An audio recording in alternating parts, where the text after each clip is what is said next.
So we appreciate you, Chief Dr. Percy. May God bless and reward you for all the wonderful things you have done. And I think in a special way the church is appreciative to you for the great services you have rendered in the area of communication. This occasion of the celebration of the life and times of High Chief Raymond Dogbesi presents us with the opportunity to rehearse how he took the calculated risk, with his instincts guiding him to burst into the broadcasting business when President Ibrahim Babangida on August 24, 1992, signed the decree authorizing the ownership of private radio and television stations in the country. Dogbesi jumped at it first with the establishment of the first private radio station in Nigeria, which began operation on December 30, 1993, with 24 hours non-stop general interest programming format that quickly became the toast of the public. The television arm, called Africa Independent Television (AIT), came on stream to complete the novel idea envisioned by High Chief Raymond Dogbesi, the ultimate visionary. And this ignited the establishment of many private radio and TV stations in Nigeria today, providing the masses of the people the alternative platform to air their views on matters of concern to them. This endeared Ray Power, AIT, Faji FM, and even the founder, High Chief Raymond Dogbesi, to the public. In fact, even in all the programs aired on Ray Power, AIT, and Faji FM, all on the broadcasting stable of DAAR Communications, founded by High Chief Raymond Dogbesi, people-oriented programs and telephone shows where members of the public can interact directly with the local, state, and federal government are incorporated to fast-track development.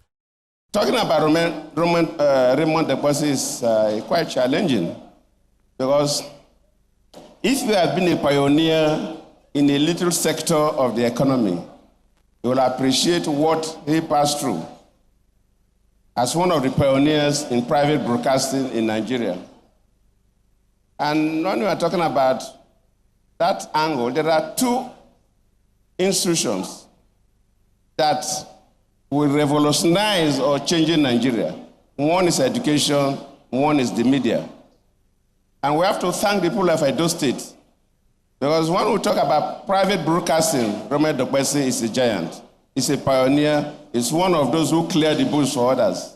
So if you look at the overall, Raymond Dogbesi's contribution to society is significant. But the number one thing that I must commend him is the way he helped the church. His programs I used to watch on AIT, he's so supportive, not just for the Catholic Church that he is a member, but he supports the church significantly and other religious organizations. And when somebody supports the organizations that can reform us, reform our children, and make them better citizens, then we must commend him. You have done well. But we pray to God, the God you serve, because you are a committed Christian. You have spent your resources to promote Christianity. God will continue to bless you. And we pray that God should give you another 70 years. So that we'll come back here to celebrate your 140 years if I'm still alive. So, ladies and gentlemen, let me join Raymond Dogbesi, his beautiful wives, and very lovely family members, his friends, to thank all of you for coming for this reception. As the chairman, I formally declare the reception open. I was produced in 1934, which umpired in 1944 and come to 1994 in Lagos, Nigeria. On behalf of the whole sector, ladies and gentlemen, I present this radio to Chief Raymond Dogbesi. Wow, this is wonderful. Ladies and gentlemen, I'd like to repeat that in 1959, the first television station was in Ibadan. And Chief Obafemi Awolowo said that somebody is coming to make a change on television in the history of Africa. And that was in 1994 in Lagos. Ray Power went, and then AIT came in, and this is the AIT television. Mama, Papa, oh, AIT now we station. Star brother, oh, AIT now we station. Africa Independence Television, AIT, Ogbonge TV. In the past 26 years and still counting, AIT has been sharing the African experience with Afrocentric and people-oriented programs, giving Nigeria a frontline space in the broadcasting firmament of the world. This is a celebration of excellence and success. Excellence and success. Every Nigerian alive must thank God for the gift of Raymond Douglas. It's not just a matter of looking for evidence in the real power, where everybody just watch the charter in real power on every aspect of social structure. Raymond Douglas has done much more in quiet, developing policies for Nigeria, especially shipping policies. When I was with him, I knew him to be the expert, the czar in shipping policy. Some of the things you hear today about our maritime industry was created by Raymond. We are here for outrageous enjoyment. Outrageous enjoyment of success. Outrageous enjoyment of excellence. Outrageous enjoyment of achievement. Eat, drink, and be merry. Tomorrow we eat again. But we thank God for giving us Raymond. We pray him to keep him longer. Thank you. Thank you, sir. But for you, Nigeria democracy may have gone under. Because when it was critical, it stood by the people. You risk your business. You stake everything that you have, and you have paid dearly. Many Nigerians will not forget in a hurry what you went through in the course of trying to defend the right of the average person to know what is going on around him. I join millions of your well-wishers around the world to give thanks to God for what He has done for you and to pray for your good health, long life, more prosperity. He's a supernatural human being. We have known each other for 40 years. He's 40 years. He's somebody which is an embodiment of knowledge, intelligence, and good poise. He has done so much for Nigeria, and I just wish that Nigeria will be able to now to look inward and see what they can be able to do for him. The most enduring tributes that can be paid to immortalize the memory of Raymond Douglas in our hearts perpetually is for the family to make a deliberate and concerted effort to forge a strong unity among themselves. This way, the legacies left behind by Raymond Douglas, especially the all-conquering DAAR Communications broadcasting empire, will remain strong and ready to continue to break new grounds in the broadcasting space, like the AIT News 24, which Raymond Douglas initiated and was on the edge of formally launching before he died unexpectedly. The three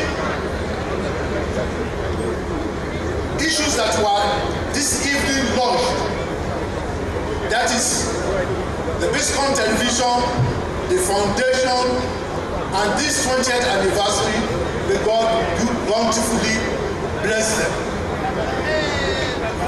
BC has been a pillar of entertainment in Nigeria. BC, like every one of us, without any silver spoon, started the very hard way.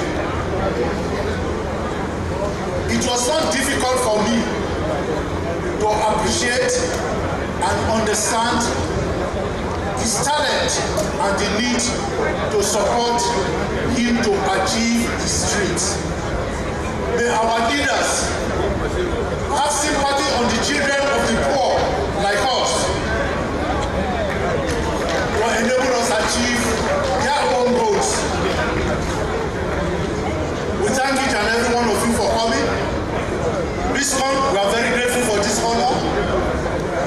wish you quite a lot of success in the years ahead. Thank you very much. I would have loved to speak this evening, but I will come back to meet members of this club and we will share experiences and vision and how we support each other to success. But please, for today's award, let me hand over the microphone to my very, very able colleague, my very, very able brother.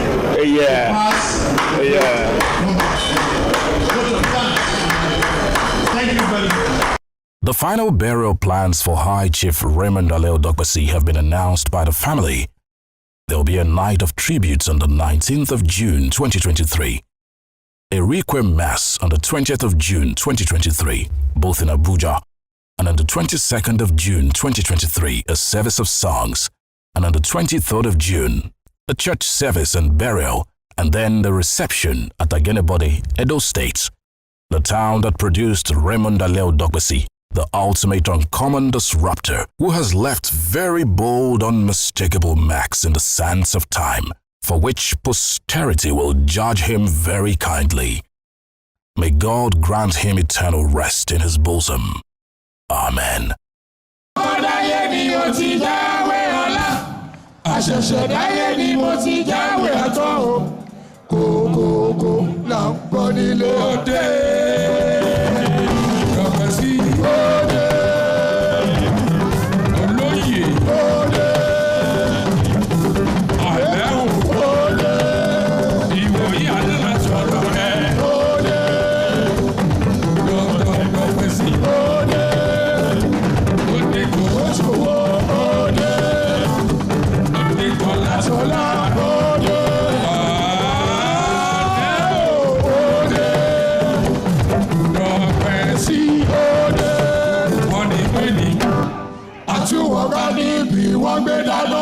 Òjá wọn láyà bí òkè àràbà ńlá tòun ti bòjì ẹni ayé fẹ́ sọlọ́run pọ́nlé ẹni ayé yẹ láì fi tàbùkù sí àrẹ́wò òde. Òde ló mọ má fi ṣègbéraga òde. Òde.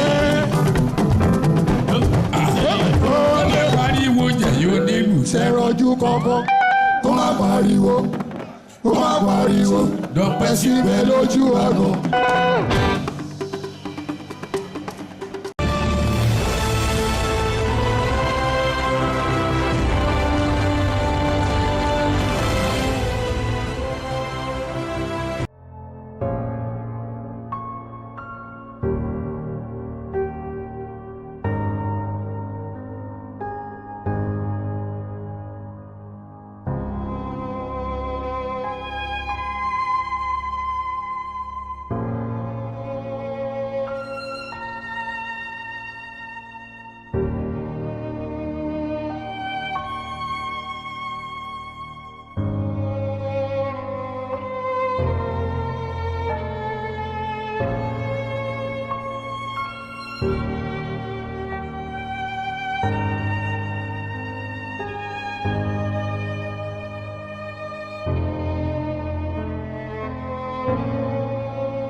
news came to me as a rude shock. We're not expecting him to pass on at this time that we need him most. But the question is that, is there any particular time to die? What is more important is the things we remembered for. Somebody that built an institution, somebody that has integrity, he has relationship across, and he's a Bendelite. So he has lived a fulfilled life. Our prayer is for God to grant him eternal rest. I think he was a dependable ally in building a durable multi-party system of democracy in Nigeria. And he's somebody that was ready to give his all. He lived a life of service to humanity in politics, in business, and as a family man too. You can see his footprints, in so many diverse areas, especially in the communication industry. He blazed the trail in terms of private ownership of media, and he was always ready, to assist in any way possible. I had a personal, experience with him, and this was as far back as when he was in Lagos. I was with my friend Lawan Godebe, Colonel Lawan Godebe. They were very close. I think that was the time he established his shipping line or something like that. So I knew him, for a very long time. And like I said, as far as politics is concerned, he was one person that his contribution cannot be forgotten. And you could also tell by the day he departed from this earth. It was a day that is historic. There's no way you can forget when Chief Raymond Dokwesi died. And I'm sure it must be designed by God to be so that we cannot forget him, quickly.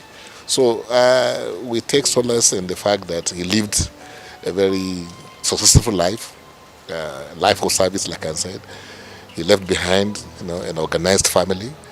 He left behind an organized, him when they were in Lagos, and the moment he sighted me at Sheraton Hotel, he got up and came to greet me, and I ended up in the studio talking about ethics and values. That was long after we met in the villa, and we continued the discussion, the essence of ethics and humanity. So that's why I insisted I was to go to the studio and give them an interview.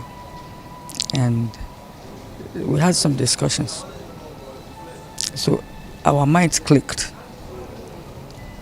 that this is the will of goodness to humanity. They'll have the goodwill that we mourn with, the family particularly, Nigeria, Africa, being a gem, a pride from Nigeria, not only to the family, to Africa, to the world, I would say generally to humanity. This is a light that will shine from Nigeria, believing in the ethics of enlightening others to improve their lives, to live in harmony, respect one another, most of all, to fear the Almighty God that created all religions, all people of all creeds. When His soul rest in peace, I mourn along with others, particularly the family. The Lord indeed shall console them and give them comfort, as you will live on with the strength of the Lord. What I can remember from him is a man of peace. is a man who accommodates. He embraces whoever he come across with, irrespective of tribe, ethnicity, religion. He doesn't show discrimination. He has served humanity. His contribution to humanity cannot be quantified. So, we are shocked of his demise. I was grieved. I couldn't believe the news. However, we are all being created by Allah, and wherever the time reach, whether we eat sickness or ill health, anytime he feel to call us back, we need to just have to comply. I want to urge all of us, particularly the family, to take it with good faith. God will comfort them. God will comfort us all. And we pray this house, God will protect it. The media house he had led is a pioneer of media house in Nigeria. We have hundreds of them now. You open that gate, God will never disappoint his family. Amen. So, all we have to say, God should forgive you your shortcomings. And let God unite the family and let this house accept not only to Nigeria, beyond even globally. Quite saddened because this is a man coming from the south, the same south with him. We looked upon him as one of our very distinguished and eminent leaders. A lot of us growing up saw the way he took the world by storm, saw the way he managed his life, saw the way the moves he made independent into government, out of government, and into the wild wilderness of business. And then we also, being younger ones to him, we tried to emulate him. So in fact, he encouraged a lot of us. And you know, he broke bounds. You know that where people could not dare, where people were very afraid to dare, he had the confidence to verge into it, and then he succeeded. He conquered, and these are the things in business, in politics, and you know, myself, I'm a soldier of truth, and he too was a soldier of truth. He always spoke the truth.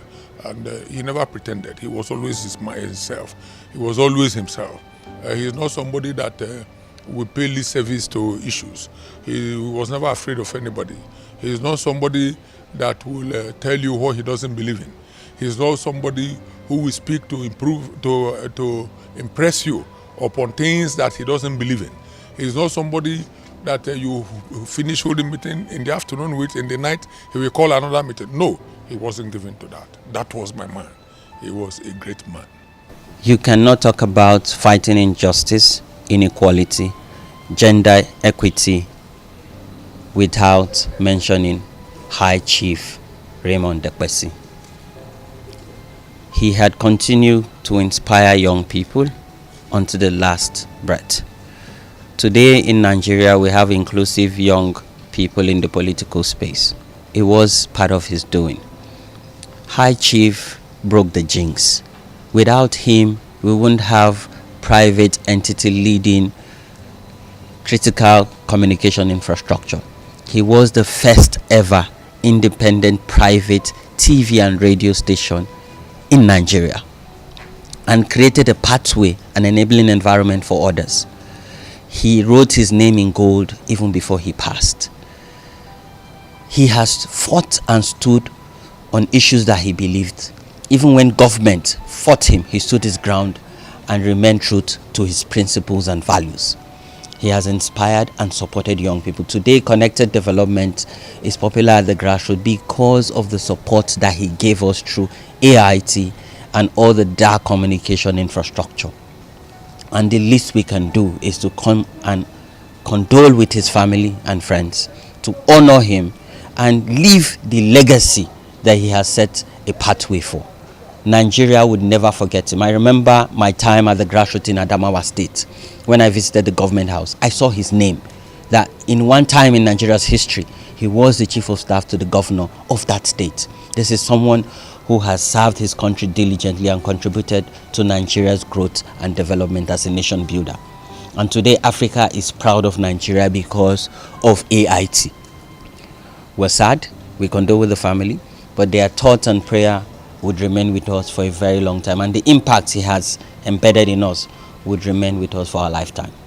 I was listening to news when I heard the bad news. I shouted, I screamed, and my husband came to the room that what happened.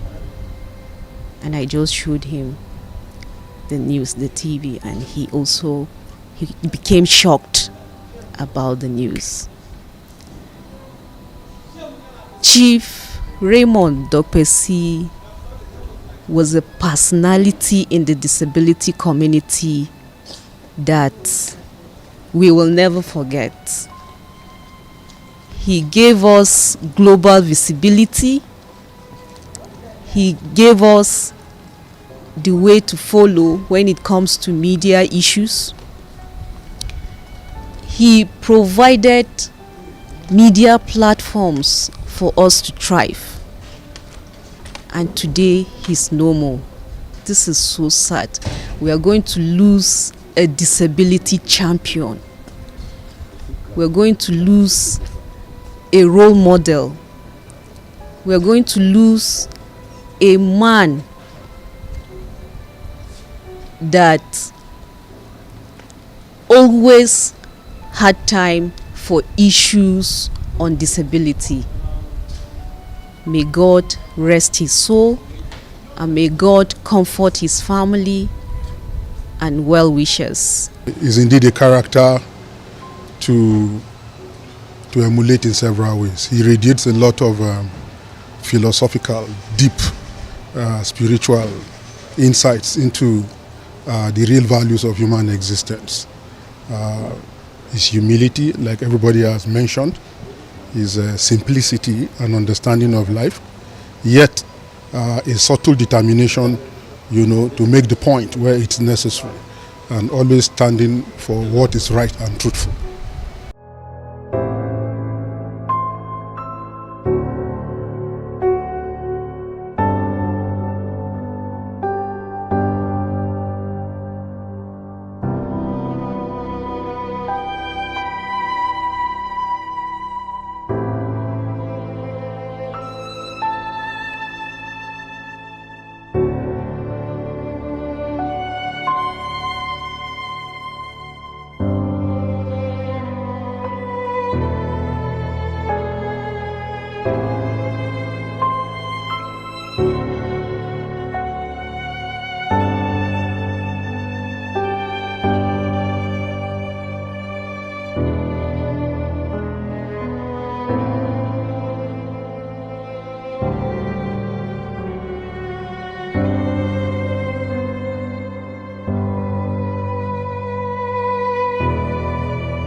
He's one person I call humility in one person.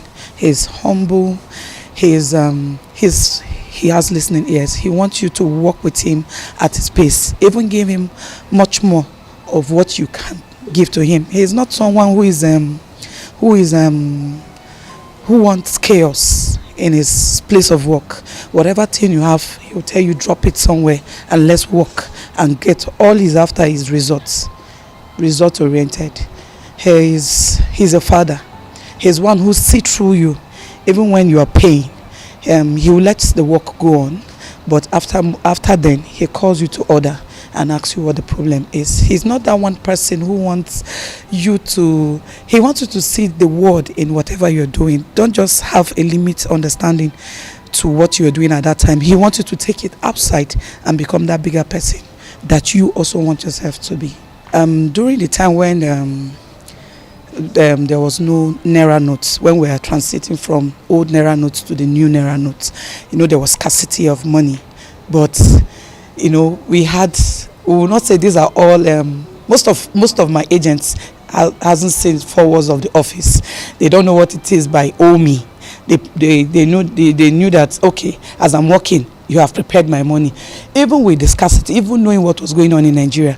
But when he wanted to become a chaos, his niece had to rush. He was having a meeting. In the midst of that meeting, he ran out to come attend to us. And when he came out, he was like, okay, what's going on? We told him everything. He was like, is that the problem? That is not a problem. That father of him came in. That is not a problem. You all get your money. But then the thing is that I won't go home. You won't go home. We'll all be here, and I'll pay you guys in dollars. And so many of them, I remember them that day, all doing video. I've never had dollar before. They've paid me in dollar and all that. And there was smile on everybody's faces. And it was a great... Did he pay in dollars? He paid in dollars. He paid from his money. He paid in dollars. We did the calculation. Myself, Fina, Sheida were there, the group heads were all there, Valerie was there, we were all there, we calculated it and were paid in dollars. He gave us complete money, and everybody, if you're paid 100,000 in dollars equivalent, you are given dollar to go home with. The news came to us like a thunderbolt, shocking, unbelievable. Death so tragic. In fact, we cannot comprehend the whole situation. Chief Raymond Dokpesi, one word is not enough to describe him. He was a man of the people. He does not know old, young, and even toddlers. He takes everybody as if they are mates. He embraces everybody. He was such a good man that one doesn't know how to describe him. He was a different species altogether from our creator God. Lovely, hardworking, energetic, restless human being, always on the move to achieve, to better a lot of people. A good man indeed. Death is a necessary end, which all of us one day die. We never expected he would die so soon. Like where? God knows the best. We are here on behalf of the executive members of all those who are practicing advertising in FCT, either in the radio, TV, newspaper, magazine, outdoor, online, social media, creative agency, media agencies, who are members, to come here and commiserate with the family of the late High Chief Roman Dokpesi. Indeed, when we heard of his death, it was shock, because yes, every person who comes into the world knows he's going to go back one day. But there are times when certain deaths happen, you say, oh God, why? We're not just trying to be disobedient to God, but we are trying to, the shock make people say what they say. But indeed, Raymond Dokpesi lived a fulfilled life. He lived legacy. He has done what no Nigeria has done in the broadcasting industry. He started Ray Power far back as 1994, and then it has grown. Others have taken after him. He has employed a lot of people. He has imparted. He's an entrepreneur par excellence. So his loss is a loss to most, of us. In fact, he has given freedom. When we talk about freedom, he has given freedom to a lot of Nigerians to air their views, because he gave a platform where others were speaking. He went, at the height of when it was only public what do you call it, broadcast. He came and gave his own. So with that alone, giving freedom of people to air their views, opinion is something that Nigerians cannot actually forget him in a hurry. So we are here actually to condole the family and tell them God is indeed with them. And indeed, every Nigerian, and of course, the Nigerian government should follow what the National Assembly said to immortalize him. We feel that this late chief should be immortalized, and they should look for something that is enduring, something, magnificent. He has touched, he's all over the country, wherever you see him, so they should take a national monument and please name it after Chief Raymond Dokwesi. That's what I've said. I have met Chief and known him in the days of our restoration team under the family of Sir Dr. Peter Odele, when he was contesting for the governorship of Rivers State in 1998. We're all together in that team. So for us, from that team, we felt it was a personal loss. Having worked with him, having worked with us for the success and for the victory of that election that time. So it is a moment of sadness because we still need him to render more services to that restoration team. He was in Port Harcourt during the birthday celebration of our leader and our mentor, Sir Dr. Peter Odele. But it's unfortunate that life, today, we can no longer see him again. We hear the voice of a teacher, a voice of a counselor, a voice of a leader, a voice of an advisor. That voice has been silenced by death. But we, as human beings, will continue to appreciate his kind and his good works, and the men and women that he has built and mentored and has left behind. This that he has done will remain indelible in the hearts of men and women for generations and for years to come. We really lost a man, a friend and a brother indeed. So may the family have the courage, the fortitude to bear this loss. It shall be well. Sir, our leader lives on in the minds of people. Raymond is not dead, but is alive in the hearts of men and women. Well, I was here a few months back, to bring a very special papal blessing for Chief Dokwesi. And look, I consider myself a founding father of AIT because I was with him in Alagbado. So we go back many years. This has come to us as a great shock, and I believe that it's not only me, but the whole nation. An extraordinary human being, very committed patriot. Nigeria will never be the same again. Communications in Nigeria will never be the same again. He came, he saw, he conquered, he paid his dues. We're dearly, dearly very proud of him. I was around for his 70th birthday, and we hadn't spoken for quite some time. He came to my house in Sokoto. We had lunch together.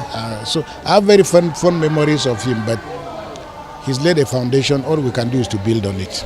Raymond Dokwesi is a great Nigerian, a man that has left his mark in the sands of time, a man that has left great legacy, to the next generation, has impacted Nigeria in no small way through, of course, the electronic media. The coming of AIT and Ray Power has changed, the narratives of Nigerian electronic media, and of course, a great philanthropist. So he's going to be missed. Well, to me as a person, I will say that it is an enormous loss because of his contributions to private television in Nigeria and then all that he does, especially for the Catholic Church. And he has given the Catholic Church good coverage, and he continues to do that to this day. So we owe a lot to him. So on behalf of the Catholic Church, I will say that we find his demise as a great loss, and it is our prayer that the good Lord will grant him eternal rest. I want to say that Ezomo, our leader, came to this world to make very positive impacts. And a very clear example of the amount of impact that he has made. to humanity. As one of his staff, I learned quite a lot from him. He taught us beyond what we do in journalism, even if he was not a trained journalist. He taught us a whole lot of life principles, to value those that we meet irrespective of their class. And today, he may have left, but I am quite confident that he left indelible footprints in the sands of time. When I heard about his passing on to glory, I was trying to convince myself that it was one of those dreams. And for a long time, I more like lived in self-denial, not wanting to believe that he has gone, because he led a very good life. He impacted on all of us who came across him, to the extent that Ezomo will want to even give his to you even when he's hungry. And this is not a question of eulogizing a man because he has passed. These are the truths. And if every other Nigerian were to be like him, there's no need for anybody preparing for paradise, because the world would have been a very beautiful place to live. And I pray the good Lord to accept his soul, grant him eternal rest, and then grant those of us that he has left behind the strength to continue to cope and continue to remember those principles that he has impacted in us. But for his very immediate family, who are the center of the pain on account of his exit, I want to ask the good Lord and pray to God to also strengthen them, his wives, his children, his siblings, and many others who are part of his immediate family. We have become part of his extended family, even if he took us as part of his immediate family. He never treated us as workers. He took all of us in as if he gave birth to us. And we pray God to reward him even in death. His demise is a personal loss to me. And then up to now, a number of us that have opportunity to relate with him while he was alive couldn't still come to terms with it. I came here today because my spirit is just restless. Now, I traveled, I just came back, let me just be here again. I've been here since he left. Now to what you said, High Chief Raymond Dokpesi meant many things to many different people, different things to different people. He was a man of many parts. When you are around him, he doesn't discriminate. He doesn't say this is Yoruba, this is Hausa, this is Igbo. I've known him for almost 10 years, but I came closer. I started working closely with him in the build-up to 2023 elections because he was a very strong friend of my principal, Atiku Abubakar. So he drafted me into his committee that went around this country to promote and announce the candidature of His Excellency Atiku Abubakar at the time. So we worked very closely, and that was when I knew who truly High Chief Raymond Dokpesi was. Selfless, committed, leader par excellence. Let me give you two instances. There was a time during that trip that a certain governor in the South called him and said, we must not go to Southeast on that our mission. That if we go there, we may not come back alive. And every member, High Chief Raymond Dokpesi led 21 members out of this Abuja across the country. Everybody was jittery. And High Chief said, no, we are going to go into Southeast. Anybody who does not want to go can stand down, but we're going to go. And that's one hallmark of a leader. Your ability of a leader to take the follower to where they do not want to go. He led us into Southeast.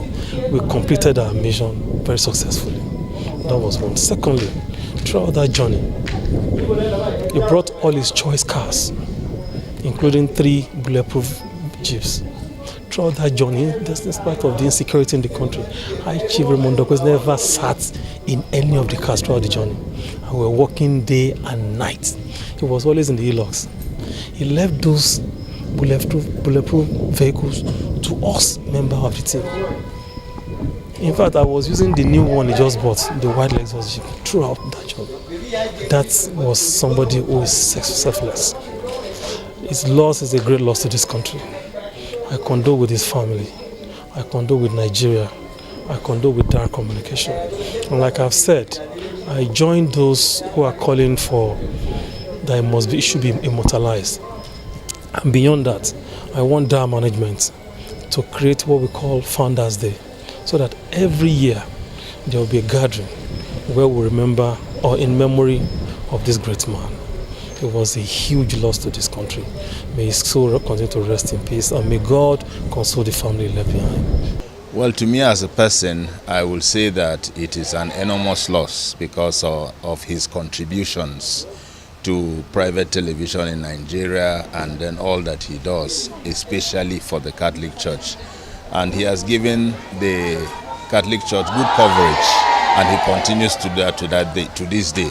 So we owe a lot to him. So on behalf of the Catholic Church, I would say that we find his demise as a great loss, and it is our prayer that the good Lord will grant him eternal rest. It came as a rude shock. You know that this set of people that you know that they are always there against all odds, and it was one of them. So I still saw him a couple of days before then, and the moment it happened and I got the call, it was indeed a rude shock. He's full of contradictions. If you go wrong, he's strict this minute, he's joking the next minute. One of the things I miss most is I learned so much. Even from watching him, you learn a lot. Even if he doesn't interact with you. I've learned so much, both in personal life and also work-wise. You learn, he's one of the people that I told him on his birthday, I said, "Hi Chief, if you sell pure water, you'll be a billionaire," because I see his work ethics. I see he's always up. He gets to the meeting before you, and he leaves after you've gone, whatever the time is. So I miss that about him. I learned that, thankfully, from him, and I miss learning. To the family, I'll say stay strong, stay as one. Always remember what he represents, which is family. There are a lot of people that are not his biological family, but they are still family. Once we all come together as a family, I believe we'll be able to carry his legacy. We, the adopted and the biological family, will be able to carry his legacy far and beyond. I'm sure you've seen the reaction of the whole country to his death. Like I said, he's a man of serious contradictions. You can't just not love him if you come across him. We have actually lost a man of so many parts, specifically with respect to the platform that I represent, which is the church, the Catholic Church. This is a big blow on the Catholic Church in Nigeria and beyond. All of us as Christians are invited to put our own initiatives in place for the propagation of the faith. But Raymond specifically and particularly, for most of the programs, the Catholic programs and the Christian programs we'll find on your network, on the AIT network, no one invited him. It wasn't the Bishops' Conference of Nigeria, nor the Catholic Church that went to him to say, provide us sufficient airing time for our programs. It was his own initiative, his own very particular initiative, as his own way of contributing to the propagation of the faith, which he put at the disposal of the church and at the disposal of not only the Catholic Church, but also the Pentecostal churches and also the Islamic faith, as we have seen many of the programs being aired by you. So it was his own creativity and his own initiative, being a man of so many pioneering accomplishments. And then he domesticated some of these programs, with different institutions. For me, in the Catholic Institute of West Africa, where I'm the chaplain of Our Lady of the Holy Rosary Chaplaincy, he domesticated the morning masses, which we have between 5 and 5:45 every morning. He domesticated that program there by himself. He suggested it, and ensured it took off. And we've been on air for over 10 years now. And then the live masses, which we also have between 8 o'clock, it used to be between 8 and 10 o'clock, and now adjusted to 9 to 9:30. At prime time was also his own initiative. In fact, at the point when this program was being conceived, we were even thinking at 10 o'clock, because then traditionally 10 o'clock mass used to be the main mass of Catholic parishes. But he said, Father, 8 o'clock is prime time. And now we've come to realize that vision, which was his, that 8 o'clock is truly the prime time. And all of these programs, from a little idea that I have, if a live program is on AIT running for 2 hours, that's well over 10 million naira. And this is what one Catholic places at the disposal of the church every Sunday, year in and year out, in addition to all the other programs that I've just mentioned. The morning masses, the Adai Ward, the one that is also housed by Father George Ehusani, my colleague and friend.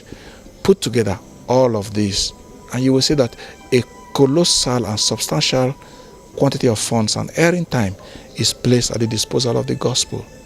What else would Raymond have done for God and for the church which he has not done? I'm only praying that God should grant him rest and reward for all his earthly labors. Well, they know what their father represented, and they know the values he stood for. They knew all the things that would please him now that he's gone, and they should simply just step into that bogus shoes and ensure that all the legacies he stood for and all the values he represented are kept going. That will be the best way to honor his memory. For me, it was like a big shock. It was a really big shock because we didn't hear about his ill health. We didn't hear about anything about him other than suddenly you hear about his death. It's very, very sad, but who can question God? God has brought him into the world at his own time, and it pleased him to take him at his own time. Raymond lived a very exemplary life and impacted heavily on society in different dimensions. We in Veritas University also felt his impact. We had opportunities to come to AIT, which he established a pioneering effort, for example, which we utilized, successively. We are coming to AIT for one program or the other, and it was helping us to propagate our ideas in Veritas University.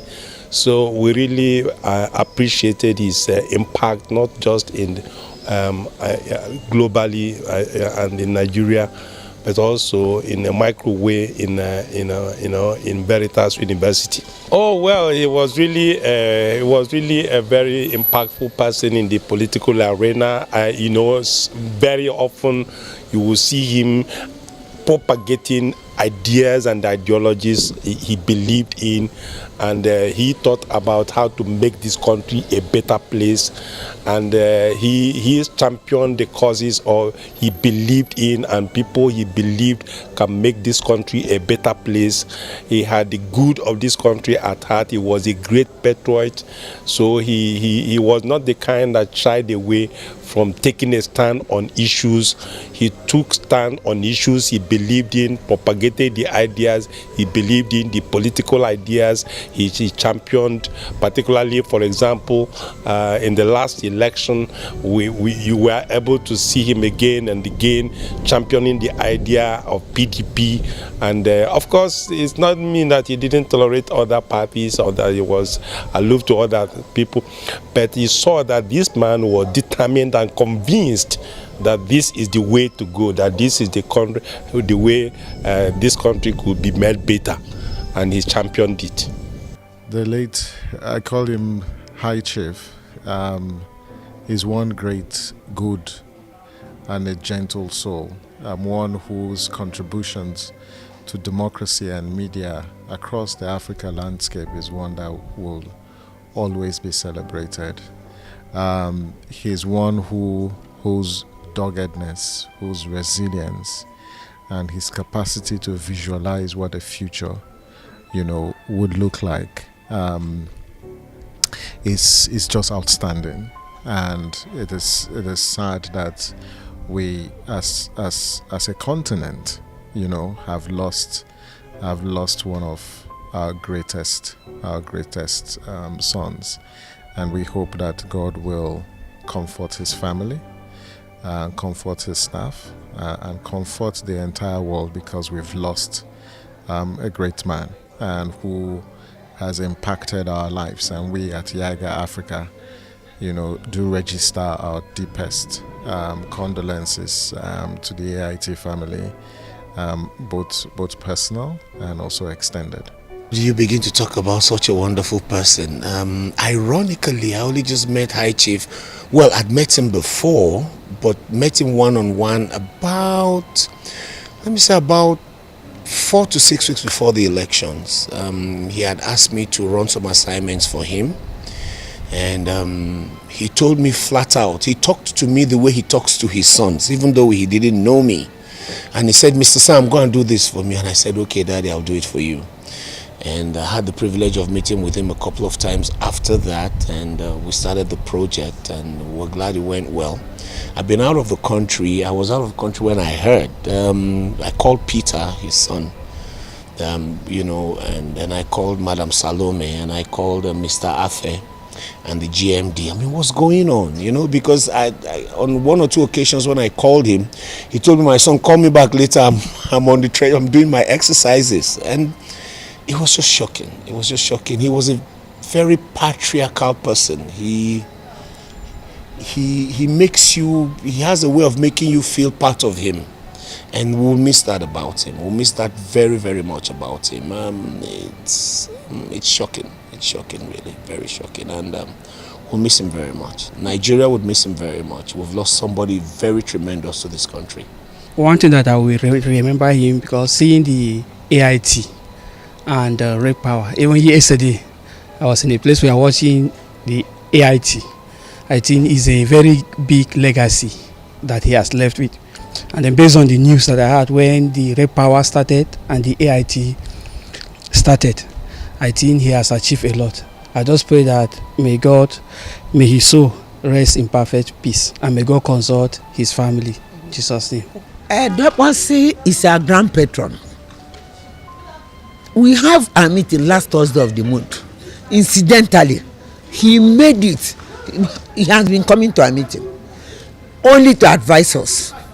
He will come and tell us, look, my mothers, my children, you have to be patient when you are selling your things. Customers are always right. Don't sell your thing, don't abuse customers, don't fight in the market. If you sell, don't carry your money. Don't carry your money in your handbag and be moving around. Go and pay it in the bank. Pay your money in the month. And if you want to come to the market, don't come by 6 o'clock. I understand some of you come by 6 o'clock. That 6 o'clock you come, your children are sleeping. You go back to the market in the close, your children are sleeping. Make sure your husband, your children eat before you come to the market. Respect your husband. I'm telling you, you men, don't fight your wife. You should collaborate and work with your wife. That is what he always tell us in the market. He said everybody here must be saving. He said we should open another account, 2 accounts. Save 100 naira every day or 50 naira every day. He is the one who told us to take care of our children. He mean a lot to us. There was a day, when the day he died, one woman said, hey, that person don't die. We call that woman Voice of America, BBC. We said then go carry am, can't carry you here. He said, na true. Who tell you? By the time the whole market, no, everybody started crying in the market. He's everything. He means everything to us. He advised us. What will you miss about him? What will you remember him for?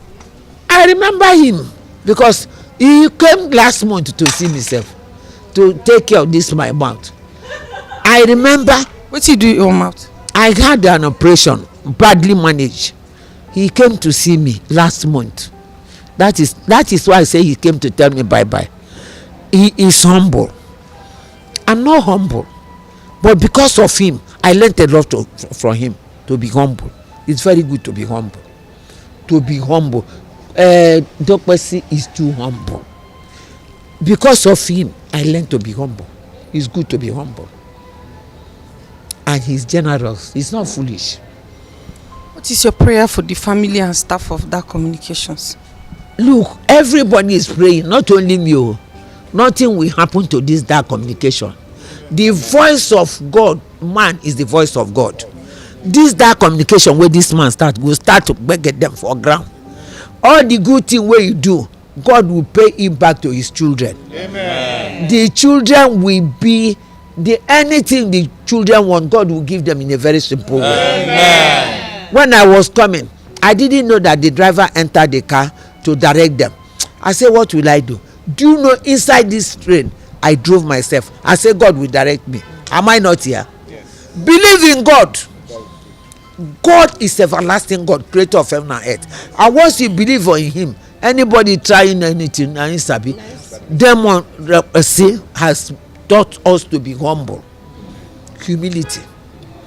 Thank you, ma. God bless all the people working in DAAR Communication. It be like say they select una. They select una. They say best or the same father flock together. Now they flock together. Yes. I've never heard this one say, this one no say. In DAAR Communication, God will bless people in DAAR Communication. Amen. What this man did will stand forever and ever in Jesus' name. Amen. Chief was somebody who was a colossus, who impacted positively on every person that came his way. One thing that he was noted for, he was somebody who was very frank, that he would speak his mind even when others were ditty. He was somebody who stood out for equity, justice, and fairness in everything that he did. He was a bridge builder, if I would call him a citizen of the world. And it's not only a loss to the immediate family, but a loss to the entire Edo people and indeed the whole of Nigeria. I'm here to condole with the family of High Chief Raymond Dokpesi.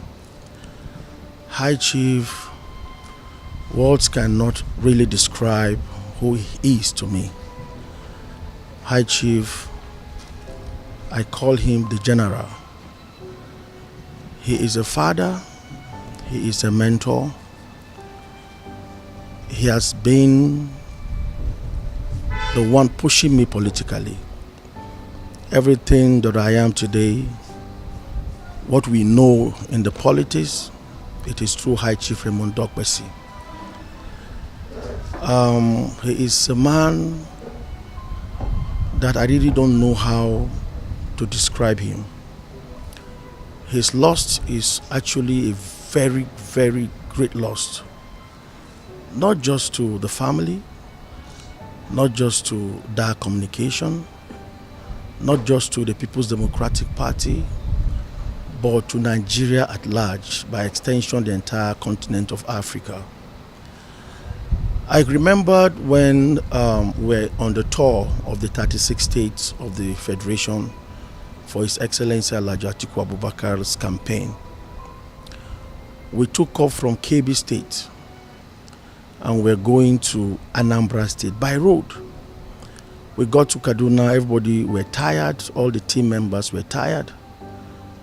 Like around 10:30 p.m., after we just took what we took in somewhere we just branched over, High Chief woke up and said, look, my friends, I'm on my way to Anambra right now. I cannot afford to miss the burial of one of his close friends who died at that time. We had to leave Kaduna State around 10 p.m. on our way to Anambra State. We spent 26 hours on the road. That is the kind of courage. And these are the time where the insecurity challenges was very huge. We toured the 36 states of the Federation by road.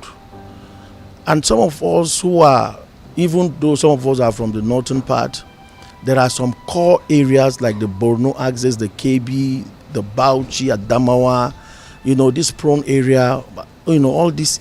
We tore those areas by road. There are some places where they will tell you this place is a no-go area because of Boko Haram's is heavily, they are present in that area. High Chief will tell you nothing will happen. Let's go. We tore the 36th state of the Federation by road. And High Chief is in the forefront. The part of it, the selfless part of him is that we that are his children, he will keep us in his bulletproof car, while him will be inside the car without bulletproof. That is how selfless he is.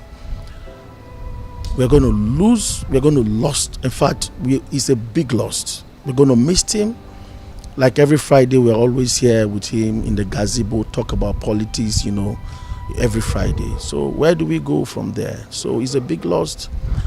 I want to sincerely say that the family, I don't know how, I just pray that the Lord Almighty will grant them the fortitude, will give them the grace to bear this irreparable loss.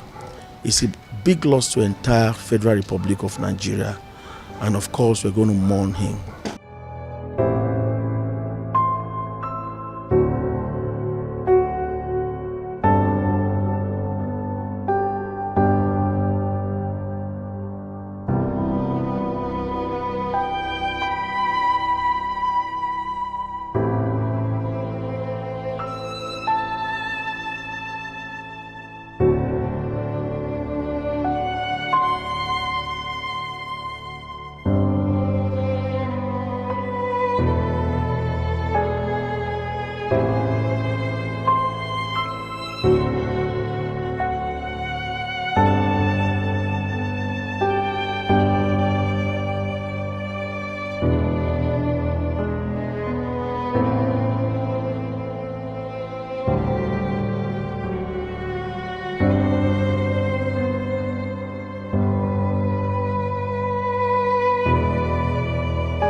I would like to express my condolence to his immediate family, and then to the broadcast and the entertainment industry and Nigeria in general, because Chief Reverend Dokusi was a colossus in the broadcast industry and entertainment industry in particular. I don't want to talk about his politics because that's a different ball game. But as per his contributions to the entertainment industry and particularly the broadcast industry, and dovetailing down to our own sector, Nollywood, I would like to say that Chief was one of those broadcasters through his DAAR communication that gave valve to the phenomenon we call Nollywood today. But I want to trace back, in the sense that when the broadcast industry was deregulated by the Babangida administration in 1993, it was one of those that got the license to broadcast, and the first thing he ventured into was radio broadcasting. And it was on my program, Lago Video, that his staff, I think it was Steve Kadri, came to announce it to Nigerians first when they would be going on air. The program was presented by Murtala Sune, and we were all excited, And then, talking about his contribution, one cannot but remember also that his station, his broadcast station, particularly the AIT, Africa Independent Television, brought some innovation and some things into the broadcast industry, because his discussion programs, right, change the way of presentation. The live shows were that interactive. You see, what we used to have with the competing station in the past was the traditional way of doing things and all that. But the young people that he brought on board, yes, with some level of experience in broadcasting, brought in some innovations. You know, I don't want to start mentioning it. More so, one thing I remember was the promotion of one of the films that we all know that was even controversial recently, Zebegiro's Domitila. The promotion AIT gave that film, you know, was one of a kind. It was in everybody's face. I think that promotion by AIT, Chief Dr. C's broadcast station, gave the film the film that made it a success. That one was wondering that, how could this have been possible? But it was possible because of who? Chief Dr. C. I don't think they could have paid that money. And the industry definitely is grateful for that. So it's somebody that we missed greatly. The age at which he passed on, we should thank God for what he's achieved, and it's not how long, it's how well. And I would say he's lived well, he's done well for our industry, for the broadcast industry.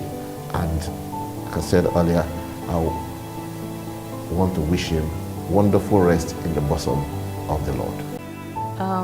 High Chief Raymond Okwesi, for me, even though I never met him in person, was someone I really looked up to. Growing up, just seeing all the things he did, you know, with the creative industry in general, and knowing that he is from my place, from Afema, is something of, you know, something I take pride in, telling people that, you know, the owner of AIT is from my town and all of that. Just hearing his death devastated me, because I know what he did for the creative space. And when I say the creative space, I talk about Nollywood, I talk about the music side of the industry and all of that. He was the first person that truly opened up his space for producers, even invested in them to do the kind of big movies we see here about today, Domitila and the likes. I think Ripples as well, and the likes of it. And I think he was also the first person that opened the first private-owned radio station. So that he has actually done a lot in the creative space. For me, I think he's written his name with gold on the sands of time. And the family are not the only ones mourning him. We all are mourning him. It's a great loss for us in the entertainment space, and it's a great loss for Nigeria in general. There's nothing I can really say to the family to actually take away the pain that they are feeling right now, but I want them to know that it is God that gives and God that takes. And High Chief Raymond Okwesi lived a good life. He left a legacy that I believe they would build on and continue, so that he can be happy wherever he is right now with God. So my prayer is for God to give them the fortitude to bear this loss, because it's huge. For me, I'm still in shock, because a good man just left us. When I say a good man, a very, very good man. I've told people that Chief Raymond Okwesi, High Chief, you know, is such a man that did not or will never say no to his friends. Take your problems to him. He will always find a way to solve it for you. The example I want to give now is about Domitila. In 1996 that I finished shooting Domitila, I took Domitila to other TV stations. Then they said I should come and pay huge money to advertise the movie. And I went to chairman, as we all call him. and I told him that I have this movie that I want to take to the cinema. He called the meeting. What do you want? Then the biggest promo in Nigeria then was Benson and Hedges Loud in Lagos. I said that is exactly the kind of promo that I wanted. I told him, and he said, I'll give you something louder than Benson and Hedges, Loud in Lagos. On radio and on TV. Like every 10 minutes we will harass you with the promo on TV and on radio. Domitila became so massive. And I just want to confess here that Domitila, the lowest budget of all my movies today is Domitila. But Domitila made the biggest money. All the credit to Chief Raymond Dokpesi. So if there's anybody who's going to miss him greatly, I'm the one. Because I'm not sure I've ever had the opportunity to say thank you to him. Yes, we have, done a couple of things together where we sit together, we talk about the past, and we are happy and all that. But I was looking to that day that I would do something so massive, but he's gone. It's hard to take. I just want to pray for the family, for the great Lord to give them the fortitude to be able to pass through this tough period. They are not in this alone. We are in this with them. Yeah, it's tough to take. I pray that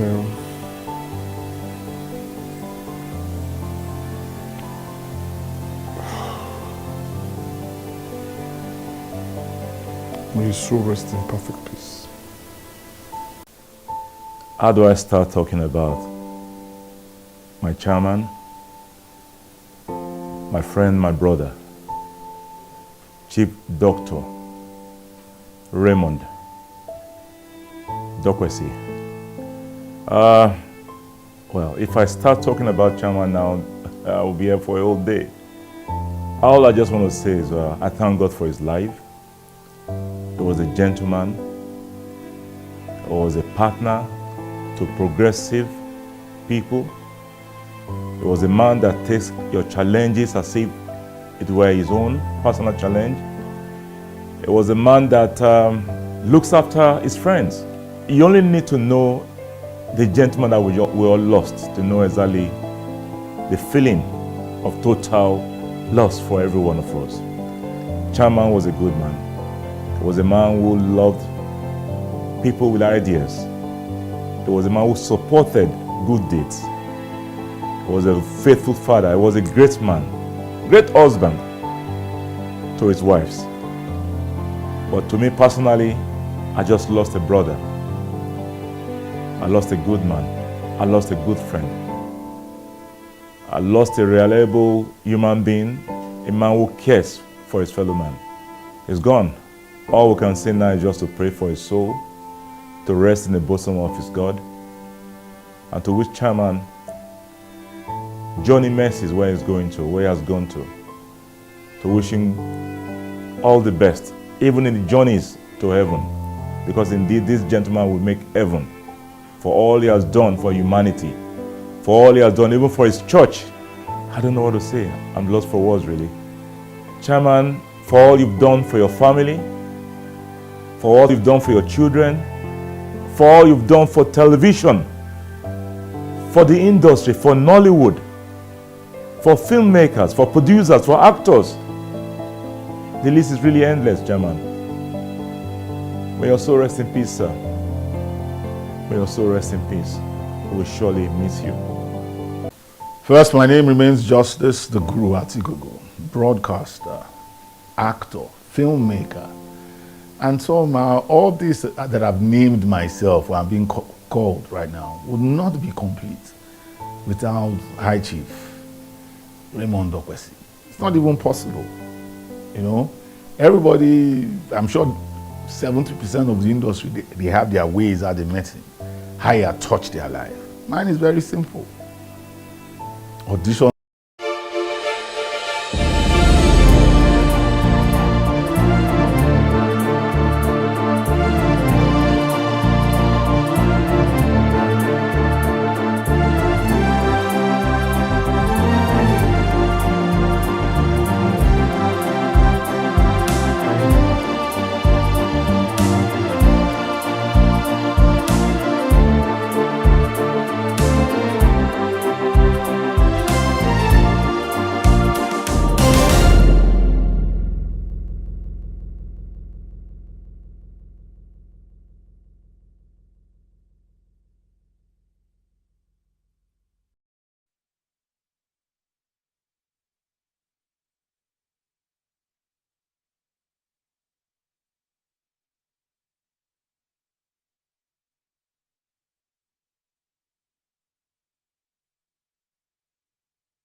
Catholic Church of Assumption, Asokoro, honors late Raymond Aleo Dokwesi with Requiem Mass as family, friends, and associates pray for repose of his soul.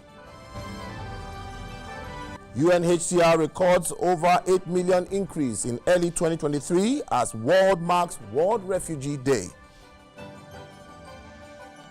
And Kyiv builds layered air defenses against increasing Russian strikes. This is the world news on AIT. I'm Ehizoji Momo. You're welcome. The United Nations High Commissioner for Refugees says at the end of 2022, the number of refugees globally stood at 35.3 million, an increase of more than 8 million from a year before, more than half of all refugees that came from just 3 countries, namely Syria, Ukraine, and Afghanistan. Under international law, refugees are people who are forced to flee their country homes to escape persecution or serious threat to their life, physical integrity, or freedom. To raise awareness about the situation of refugees worldwide, the United Nations designated June 20 each year as World Refugee Day. In 1951, the UN established the Refugee Convention to protect the rights of refugees in Europe in the aftermath of the World War II. In 1967, the convention was expanded to address displacement across the rest of the world. The number of refugees has more than doubled over the past decade from 15 million recorded in 2021. The suspected smugglers of scores of migrants who drowned in the Mediterranean Sea shipwreck last week have arrived at the Kalamata courthouse in Greece. They are expected to face manslaughter charges, and Greece recovered more than 3 more bodies on Monday, bringing the confirmed toll to 81 deaths after a fishing boat packed with hundreds of migrants sank off its southwest coast last week in a journey which started from Libya and was supposed to end in Italy. Only 104 persons are known to have survived from the incident, and the victims are thought to be from Syria, Pakistan, and Egypt. Hundreds more are feared dead but have not been recovered. 14 people in Pakistan have also been arrested on suspicion of alleged trafficking in connection with the disaster. At a glance, on clear summer's afternoon, the United States-made Avenger air defense system is barely visible in the shadow of trees at the end of a dirt track outside Kyiv. The short-range unit is an important part of a 3-layered air defense network that Ukraine is trying to develop with a range of highly sophisticated Western systems to thwart Russian air attacks on the country. Has unleashed regular long-distance missile and drone attacks since October, but it seriously increased strikes in May as Ukraine prepared for a counter-offensive this month. Kiev officials say It seems the strikes, which regularly kill civilians, are at least in part aimed at depleting air defense stocks, so that fewer systems can be used to protect troops trying to advance under Russian air superiority. Strikes still regularly slip past defenses, and last Wednesday, 3 civilians were killed in a missile attack in Odessa. The day before, 11 were killed in a strike in President Vladimir Zelensky's hometown of Kryvyi Rih. Yuri Sak, advisor to Ukraine's defense minister, said though Kiev's calls for F-16 fighter jets from the West have disappeared from the headlines, Ukraine is still regularly asking for and receiving air defense missiles to replenish stocks. He added that Russia's tactic is using cheap drones in order to exhaust Ukraine's air defenses. Washington has supplied at least 12 Avenger air defense systems to Ukraine. The Avenger is a rotating turret with 8 missiles mounted on the back of a Humvee, which makes it highly mobile. The Avenger, like handheld Stinger missiles, are at the short-range end of the 3 layers, and US-made Patriot systems are at the long-range end. Avengers have a range of up to 5 kilometers, while Patriots have a 3-kilometer minimum range and a maximum of 80 kilometers. Sachs said that there is greater mobility at the short end to counter targets, and it is also much cheaper than firing expensive salvos of Patriot missiles. In the month of May alone, the Air Force reported shooting down 149 cruise missiles, 399 drones, 7 hypersonic Kinzhal missiles, 3 ballistic missiles, as well as 11 Iskander missiles of 2 different types. The NATO commander in Pristina, Angelo Ristuccia, said late Monday that NATO forces in Kosovo are ready to face any situation if acts of violence similar to recent encounters threaten the peace in the area. I'm speaking to a group of journalists from his headquarters in the outskirts of Pristina. Ristuccia said the situation remained very tense despite relative calm in recent days. Some 30 NATO peacekeeping soldiers defending 3 town halls in northern Kosovo were injured in clashes with Serb protesters late in May. 52 protesters were wounded during the attack. NATO, which has been guarding Kosovo since the war ended in 1999, decided to deploy an extra 700 troops and to put another battalion on high alert, bringing its force to about 4,511.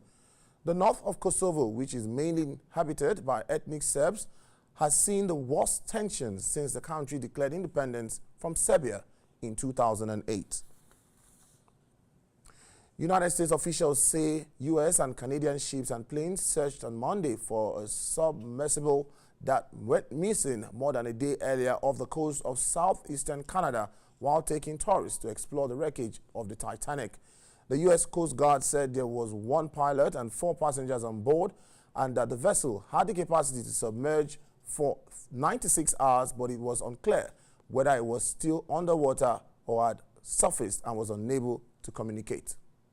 US Coast Guard Rear Admiral John Mulger told reporters that US and Canadian ships and planes have swarmed the area about 900 miles east of Cape Cod, some dropping sonar buoys that can monitor up to a depth of 13,000 feet. The private company that operates the submarine, Ocean Gate Expeditions, said in a statement on Monday that it was mobilizing all options to rescue those on board, including British billionaire Hamish Harden, who, according to a social media post from a relative, is among the passengers. We were notified by the operator of the submersible vessel that it was overdue, and it had 5 persons on board the submersible. So we're working very closely at this point to make sure that we're doing everything that we can do to locate the submersible and rescue those on board. The US Coast Guard had said earlier on Twitter that a boat on the surface, the Polar Prince, had lost contact with the submarine called the Titan about 1 hour and 45 minutes after it began diving towards the site of the Titanic's wreckage on Sunday morning. According to Ocean Gate's website, the expeditions, which cost about $250,000 per person, started at St. John's, Newfoundland, before heading out approximately 400 miles into the Atlantic to the wreckage site. In order to visit the wreck, passengers climbed inside the Titan, the 5-person submersible which takes about 2 hours to descend approximately 12,500 feet to the Titanic. The British billionaire Hamish Harden himself had posted on Facebook that he would be aboard the submarine. However, there have been no further posts from him. According to Harden's post, the expedition headed out to sea on Friday, and the first dive was set for Sunday morning. And France Foreign Minister Catherine Colonna says Paris has requested to attend the BRICS summit scheduled to take place in South Africa in August. BRICS is an acronym for Brazil, Russia, India, China, and South Africa, and it is seen by some as an alternative to the G7 group of developed nations who have been highly critical on China and Russia. South Africa is currently holding the presidency for BRICS, and President Cyril Ramaphosa is expected to visit Paris later this week to further discuss the request by France. Our parents of students missing after an attack on a school in western Uganda flocked to the local police station to submit DNA samples that could help identify their children, who are among the 42 bodies that have been recovered. And one of Uganda's biggest massacres in recent decades occurred Friday night at the Lumbera Secondary School. An assailant set a dormitory full of boys alight, then attacked a dormitory full of girls, hacking victims to death with machete and knives. 6 students were also abducted by the attackers, who the authorities say were fighters from an Islamic State-affiliated group based across the border of Eastern Democratic Republic of Congo. Regional Police Commander Tai Ramadan said many of the dead bodies were charred beyond recognition, forcing investigators to use DNA samples from relatives to try to identify them. Simon Kule, who had come to the Bewara police station to give a DNA sample, was still looking for his son, Philemon Mumbere, and Solomon Mulikia, who was also looking for his daughter, Trefin Kango. Authorities said Monday that 20 suspected collaborators of the attackers, including the school's head teacher, had been detained for questioning. A powerful tornado ripped through Morse Point in Mississippi Monday afternoon, causing widespread damage across the region. The tornado tore down roofs, trees, and power lines and caused flooding in some streets. At least 100 structures were damaged or destroyed by the storm, citing Jackson County officials. And several high school buildings in the area reported roof and interior water damage, while video footage showed walls ripped off and the side of buildings and front yards buried under fallen trees and debris. No fatalities have been reported.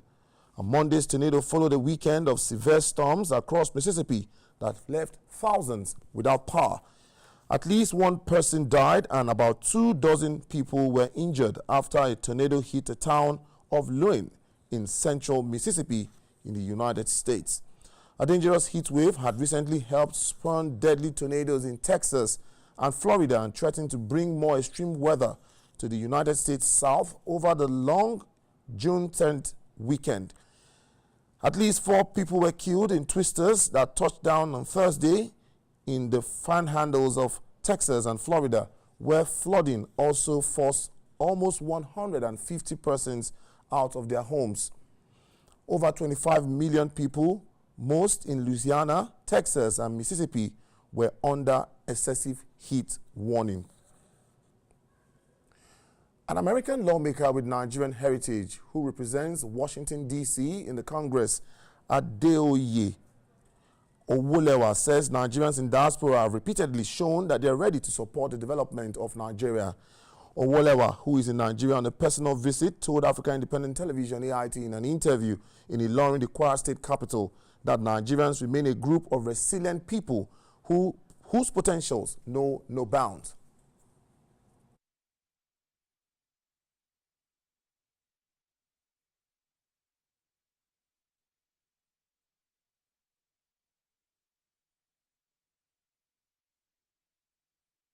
Well, I think the diaspora is important. You know, we give a lot of money back, we visit a lot, and it's important for us to be included in the development of Nigeria. We love Nigeria.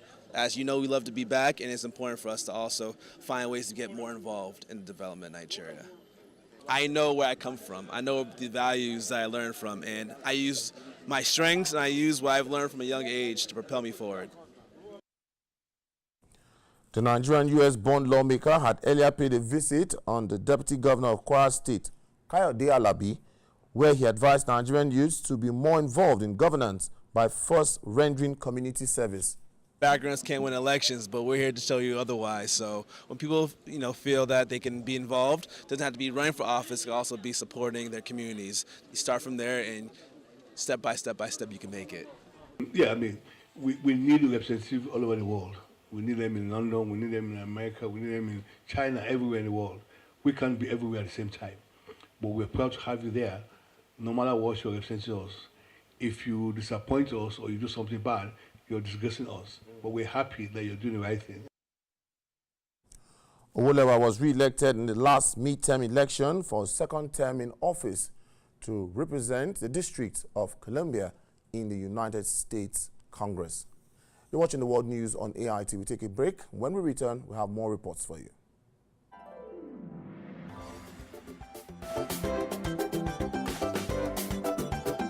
Did you know that AIT's social media handles have all changed? If you are one of the millions of our followers on Facebook, Twitter, and YouTube, this is introducing to you AIT's new official and rebranded social media handles. Like or follow us now on our Facebook page, Official AIT Live. If you're on Twitter, switch to our new handle at Official AIT Live and activate the notification button to get breaking news and updates on the go. For exclusive short videos and photo news, follow our Instagram account at Official AIT Live.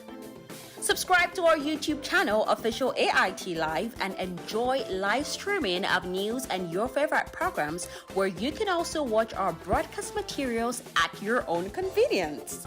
Note that Official AIT Live is the only authentic social media profile name with all the handles on our website ait.live, with a notification prompt to accept and receive breaking news and updates on the go. Log on to Facebook, Twitter, Instagram, and YouTube platforms on your smartphone, tablet device, laptop, and desktop to follow us now.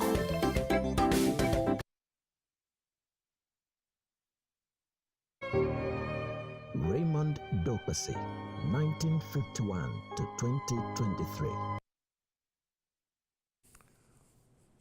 Welcome back. Nigerians have been told to make good use of their time on earth to impact lives and building lasting legacies, as it was with the late High Chief Raymond Aleo Dokpesi, former parish priest of the Church of Assumption at Sokoro. Reverend Father Peter Ashewe said this at a requiem mass in his honor for the late High Chief Raymond Aleo Dokpesi, which held at the Church of Assumption at Sokoro in Abuja on Tuesday.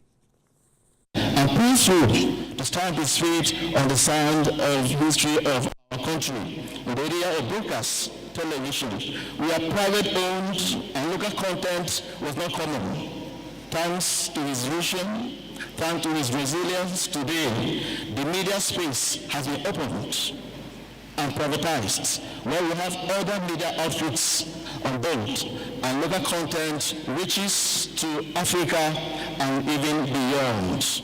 And so we can't talk about broadcast media in Nigeria without mentioning the High Chief Raymond Dokpesi. As a politician, he was a true and faithful party man. From the founding of the political parties in 1999, he pitched in with his political party, the PDP, and he remained faithful to his party and was renowned and staunch that even without holding any political office and appointments, even when they became opposition, he remained with his party until he breathed his last. Dokpesi was a great Nigerian, an iconic fellow, a man that lived ahead of his time. He came, he saw, he conquered. He was a very compassionate person, a very kind man, a generous soul, someone that impacted not just on the lives of his family members, but all those that came across him. I met him when I was in the House of Representatives. Someone introduced us through a telephone conversation, and he asked me to see him when I come back. I came back, I went to see him, and there and then he solved my problem. He pioneered television and radio broadcasting in Nigeria. So whether you like it or not, we give that to him. And most importantly, he touched lives. I wish a lot of richer people, richer than him, could learn from him. Because we have quite a lot of stupendously rich men and women in Nigeria. But how many of them do care for the less fortunate ones?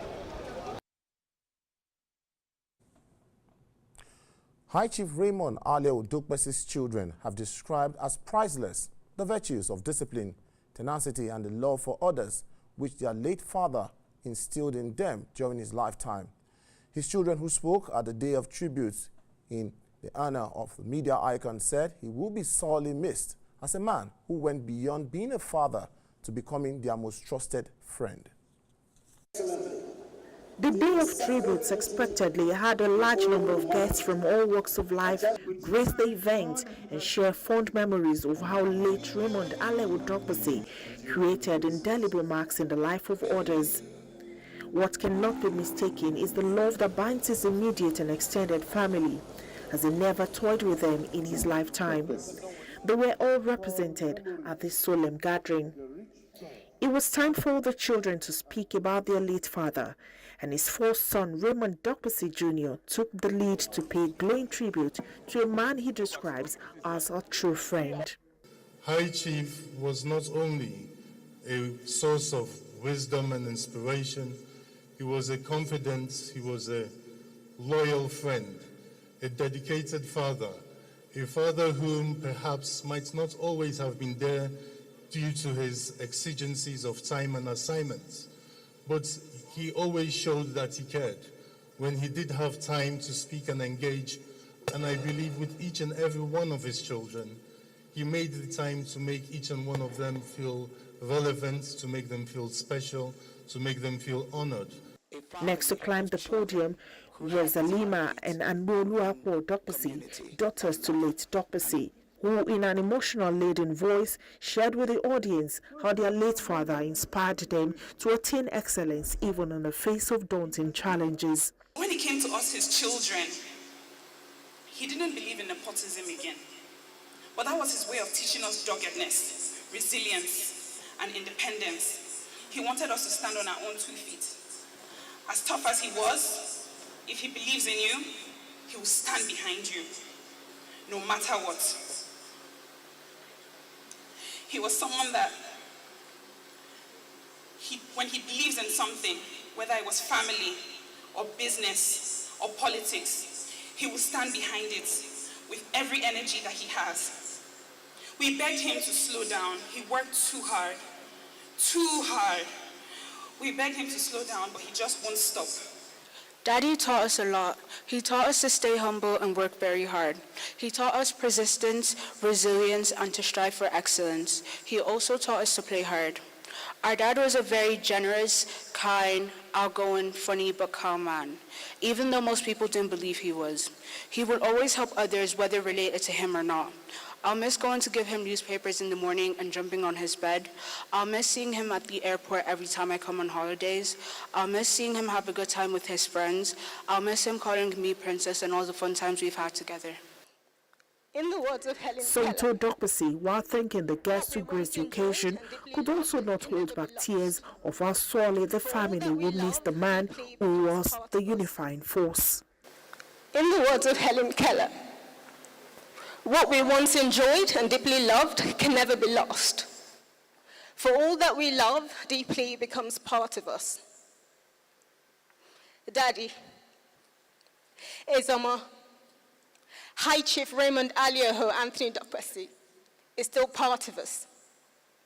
His name will be remembered forever by the global broadcasting media, independent content creators, African musicians, Nollywood, African sportsmen and women, the business community, and several other sectors of the Nigerian economy. Most importantly, he will be inscribed in the hearts of his family, who have vowed to keep his legacy alive. Ada, it's been 3 weeks of intense coverage of tribute to our late founder, High Chief Raymond Aleo Dokpesi.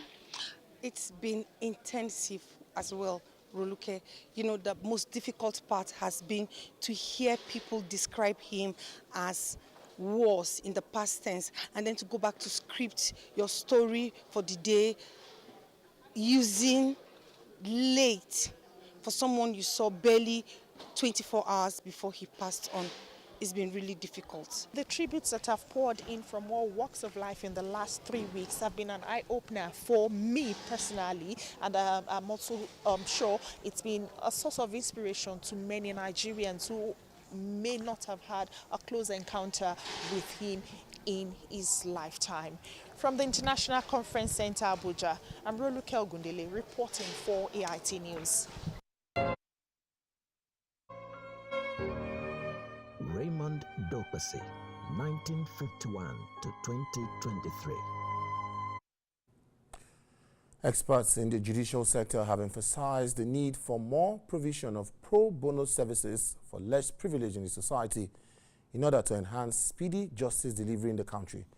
The call was made at a workshop in Abuja during the presentation of findings on the reforms of pre-trial detention in Nigeria by Partners West Africa, Nigeria.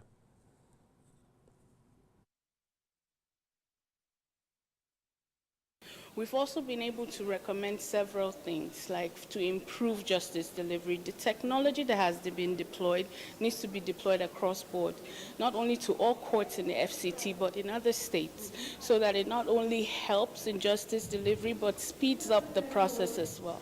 Budgeting, for example, for the technology to aid processes in the courts, and maybe the Federal Civil Service, hiring more lawyers within the Legal Aid Council. Director International Operations, Legal Aid Council, Bamidele Ibikunle, as well as other speakers at the event, are of the opinion that incessant issues of adjournment and delay in judgment delivery in court is based on shortage of pro bono lawyers. They, however, suggested that the judiciary, especially at the magistrate court level, should periodically compile the number of suspects and send to any of the council's offices close to them.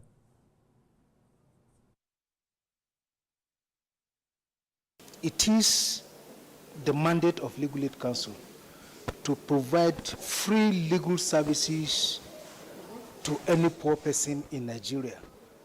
And we felt concerned about it. And we just feel that it is our responsibility to provide lawyers for these classes of persons. We have the requisite capacity to drive it if we are enabled. So I know going forward, we will be getting good funding. That in 2 years, they should review ACGMC and see what will have happened. The gathering also agreed that lack of sufficient funds, frequent adjournment, and other challenges, if addressed, will help decrease pre-trial detention cases in Nigeria. And that's the world news on AIT. Many thanks for watching. I'm Ehizo J. Momo.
plans to mitigate the effects of fuel subsidy removal.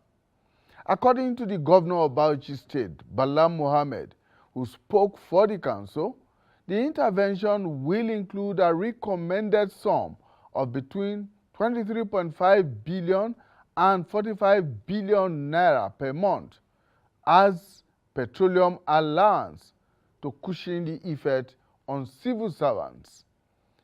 This is in addition to other suggestions to review salaries and wages of public servants. What was not made very clear about this proposal, for which a committee of the council has now been empaneled to review and draw up a term of reference, is whether this palliative package will be extended beyond federal civil servants to include workers in the public services of the various states. When President Bola Ahmed Tinubu announced an end to fuel subsidy on his inauguration day on May 29, it was immediately felt by every Nigerian and, of course, businesses as well. This presupposes that any thought of ways and means of alleviating the consequent hardships should be holistic to include all Nigerians, particularly the most vulnerable in the Nigerian society, the multidimensionally poor amongst the Nigerian populace. The multidimensional poverty index, which was released last year, shows that there are about 133 million Nigerians who are multidimensionally poor out of a population of about 200 million. Now, statistics indicate that nearly 12% of the world's population in extreme poverty live in Nigeria alone. Considering the poverty threshold of $1.90 per day.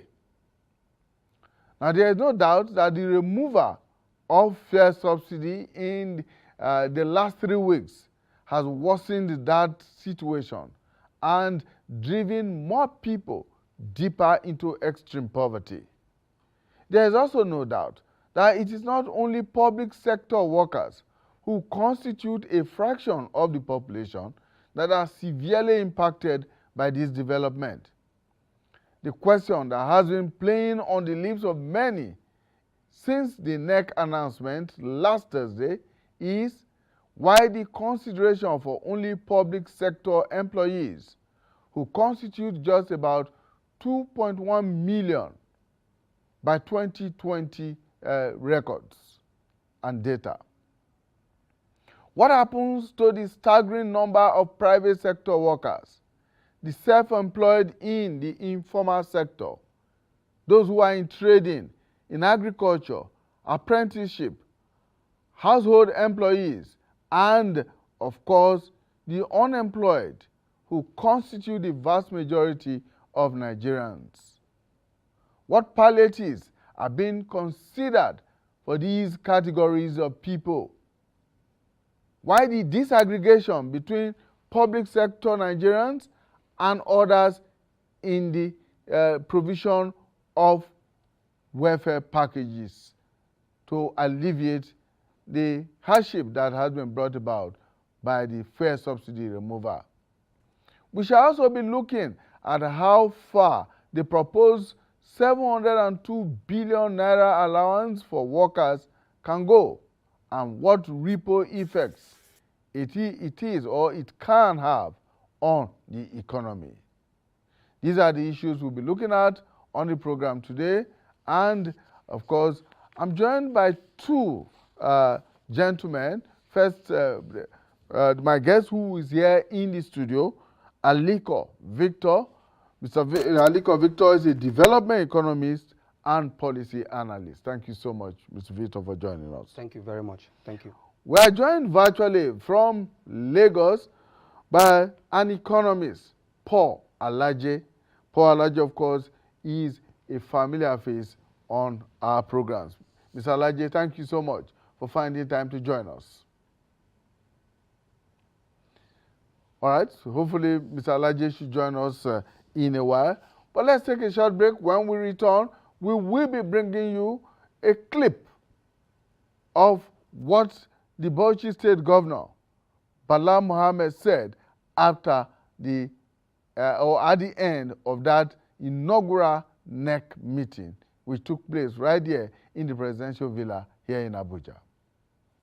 23 or to 45 billion monthly offer to cushion the effect to workers. Another suggestion that will go a long way in making sure that there is review of our salaries and wages. And in addition to the palliation that Governor Kadina has said, government looked at all the issues, the challenges and problems holistically and set up a small committee of council to review and come up with a term of reference to recognize areas specifically where this palliation can come and how it will be dispensed to alleviate the problem of workers and other vulnerable groups.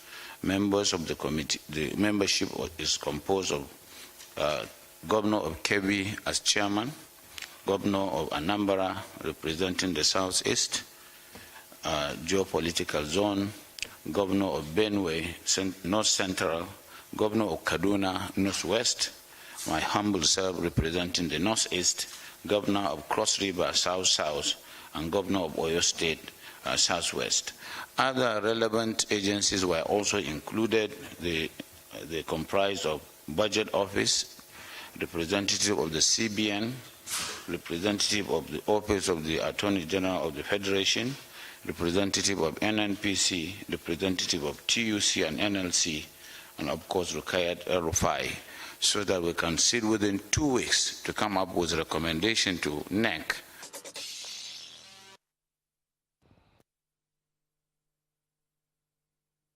Of Bauchi State, Bala Mohammed there, who spoke on behalf of the National Economic Council after his meeting last Thursday here in the nation's capital, and of course read out the names of members of that committee that is supposed to do a review and put forward a term of reference for the council to consider in deciding whether or not the 702 billion naira recommendation by the National Salaries, Incomes and Wages Commission should be paid as allowances to workers.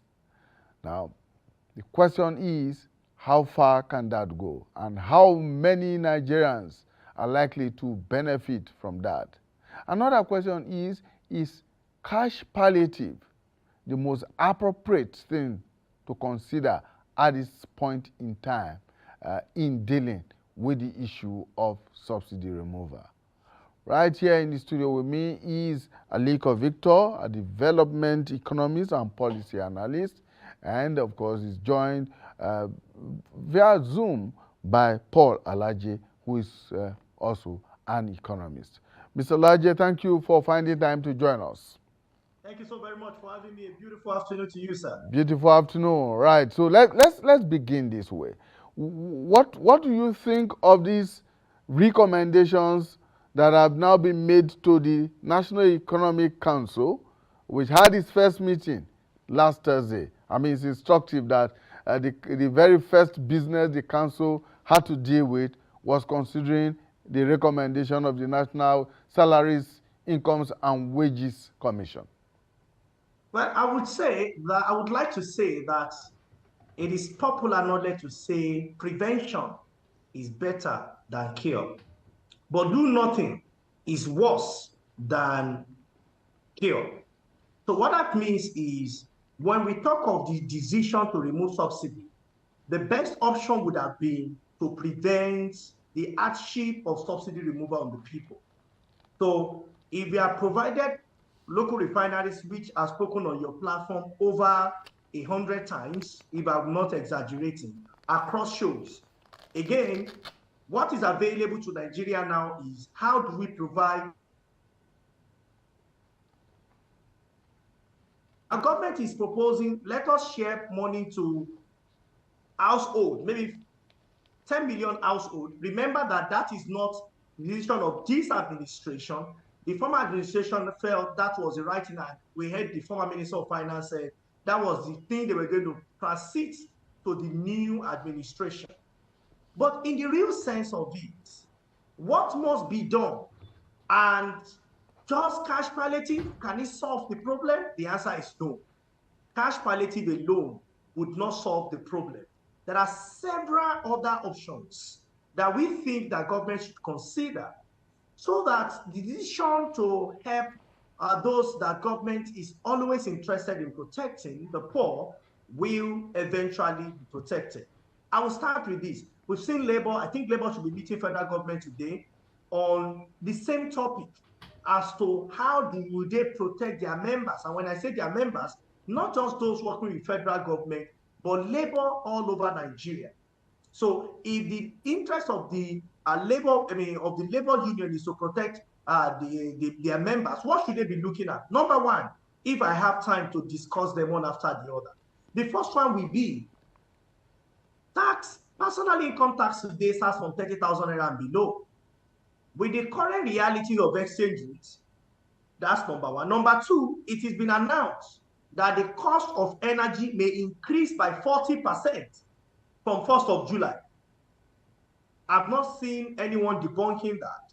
If cost of buying electricity would increase by 40%, cost of PMS has also increased because subsidy has been removed and foreign exchange has been taken off fixed rate. It has again been taken to the flexible rate.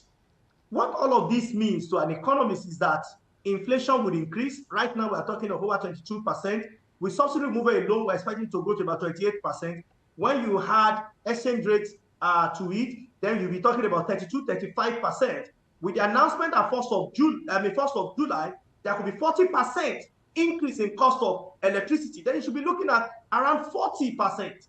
So when you put all of this together, for the same population, with 133 million people living below poverty line, not my figures, the National Bureau of Statistics, UNDP, number of organizations said so.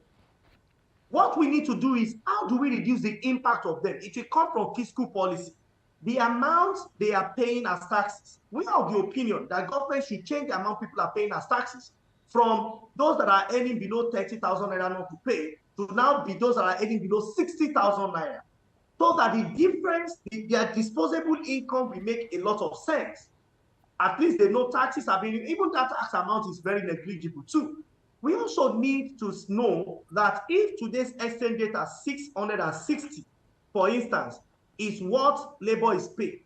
If you convert 30,000 naira, to convert 30,000, divide 30,000 naira by 660, you see that effectively people have been thrown back into poverty net. Remember that is what President put. Because of growth, there are a lot of benefits to subsidy removal, the way we have a lot of downside to subsidy removal. So we want our population to pay, but we must understand that this economy must also protect those people by guaranteeing better, affordable, livable income to them. So these are the challenges that government needs to look at. So what amount is therefore reasonable? Labour is promoting between 150 to 200. I can tell you that even if government government will be looking between 60 to 70,000 naira. But what will all of this mean? More inflation, more stagflation. Even though revenue of government will improve, we now need to work with the government to ensure that the increase in revenue, and I mean federal and majorly subnational, the increase in revenue go into infrastructure. The increase in revenue must go into infrastructure so that we can now allow private sector to become more effective. But when we don't have that, then we will have exactly what happened when subsidy on diesel was removed, and I'm still looking for the impact. This diesel, the subsidy on kerosene has been removed. People say in the long run we'll see the benefit. The long run of diesel should have come by now. It is long enough. The long run of kerosene is long enough by now. We should have seen the impact. Unfortunately, some of those impacts are not yet felt. But you see, we need to give this government some level of benefit of the doubt, which is important because it's a new government. We see the president that seems to want to take the bull by its horn to ensure that things get rolling. Because I must be sincere with you, if subsidy is not removed by next year, we'll be spending about 7.5 trillion naira on subsidy. Okay. That's on one hand, yes. Yes. Paul, a number of issues that you have thrown on the table now. But first, let me turn to Aliko Victor here, who is with me in the studio. I need to differentiate between what the National Economic Council is talking about in terms of allowances to public sector workers, to federal, to civil servants, and increase in minimum wage, because that is one of the options that it is considering. Now, what do these allowances mean for these civil servants? Where is it going to come from, and how is it going to be disbursed to these civil servants? Well, thank you very much for that question. But I think one very pertinent thing we should bear in mind is that when salaries are being calculated, you have allowances for like housing, you have for medicals, you have allowances for some other additions that will make up the entire salaries. And then you have the basic salary itself. Yeah, so if you look at the allowances they are talking about, what is still not clear is what allowances exactly are they talking about. That's still an issue that is contentious. But then another worrying factor we should consider from the proposal from the government is that, just like the statistics you read out, 2.1 million as of 2020 constitutes just about 1% of Nigeria's entire population. If you peg it at 200 million, then it begins on us to ask the question, what then happens to those in the private sector, like you've asked? And then it's disturbing for us, particularly for some of us in the private sector, in the sense that those in the private sector, not like businesses, not like firms or companies at this time, are getting more revenues that would ordinarily warrant them to increase the salaries or allowances of their own staff. Is still a contentious issue. But then my worry about it is, just like my colleague Alaji has said, it's going to fuel inflation.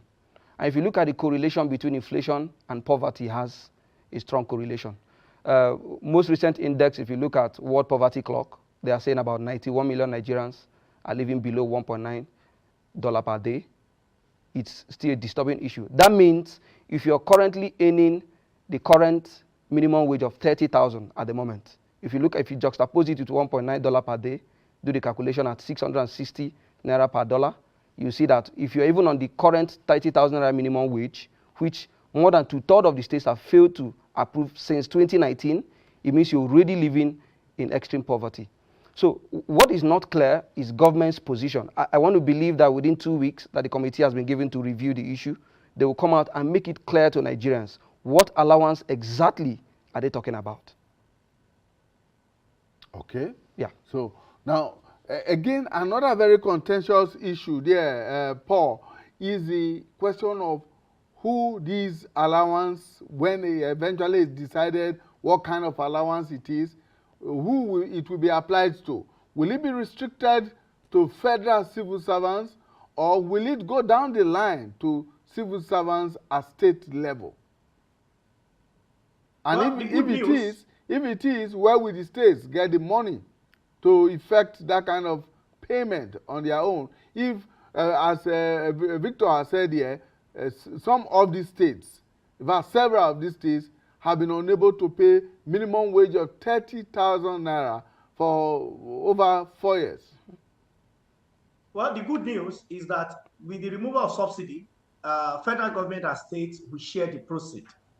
So if you watch very well before now, which I've seen on your platform most of the time, even state governors were the one pushing further for subsidy to be removed, because they know that when subsidy is removed, part of the funds that will go to their respective states would increase, because 7 trillion naira approximately, or what will be shared by next year, 7.5 trillion, will be shared among the 3 tiers of government. It will not just be federal government that will be paying subsidy for people. It is the federal, state, and local government. The money is taken from federation account. And before now, what NNPC has been doing is under recovery, which means money that should have gone to federal allocation accounts has not been going there. So now, when we talk about who is going to benefit from it, federal government will set up committee as usual. The committee will make recommendations, but they don't have the power to enforce the decision on the state government. I tell you this, as of today, for you not to be poor, as of today, which I know that by next week will change, you need to earn 37,620 naira if you don't want to be poor. But minimum wage in Nigeria is 30,000. So that is why I said I'm sure government will do something. And you know, about 3 weeks ago, I posted on Twitter and I mentioned that people should expect exchange rate to go above 600 naira. I saw a number of persons criticize it, you know, and I said this will happen in a matter of days. 14 days after that became a reality. Even the 660 is expected to even go further worse off, because people that are looking for naira are less than people that are looking for dollar. And I said that in plain language so that everybody can understand it. The demand, now professionally speaking, the demand for dollar outweighs that of its counterpart naira. For us to find a permanent solution, which is what I've championed over the years, you know, it will be that we must export. And in the long run, we can find import substitution. We are not exporting enough. And I like to cite example. The three of us having this conversation, and those that are watching us now, or those that will watch us in the future, chances are that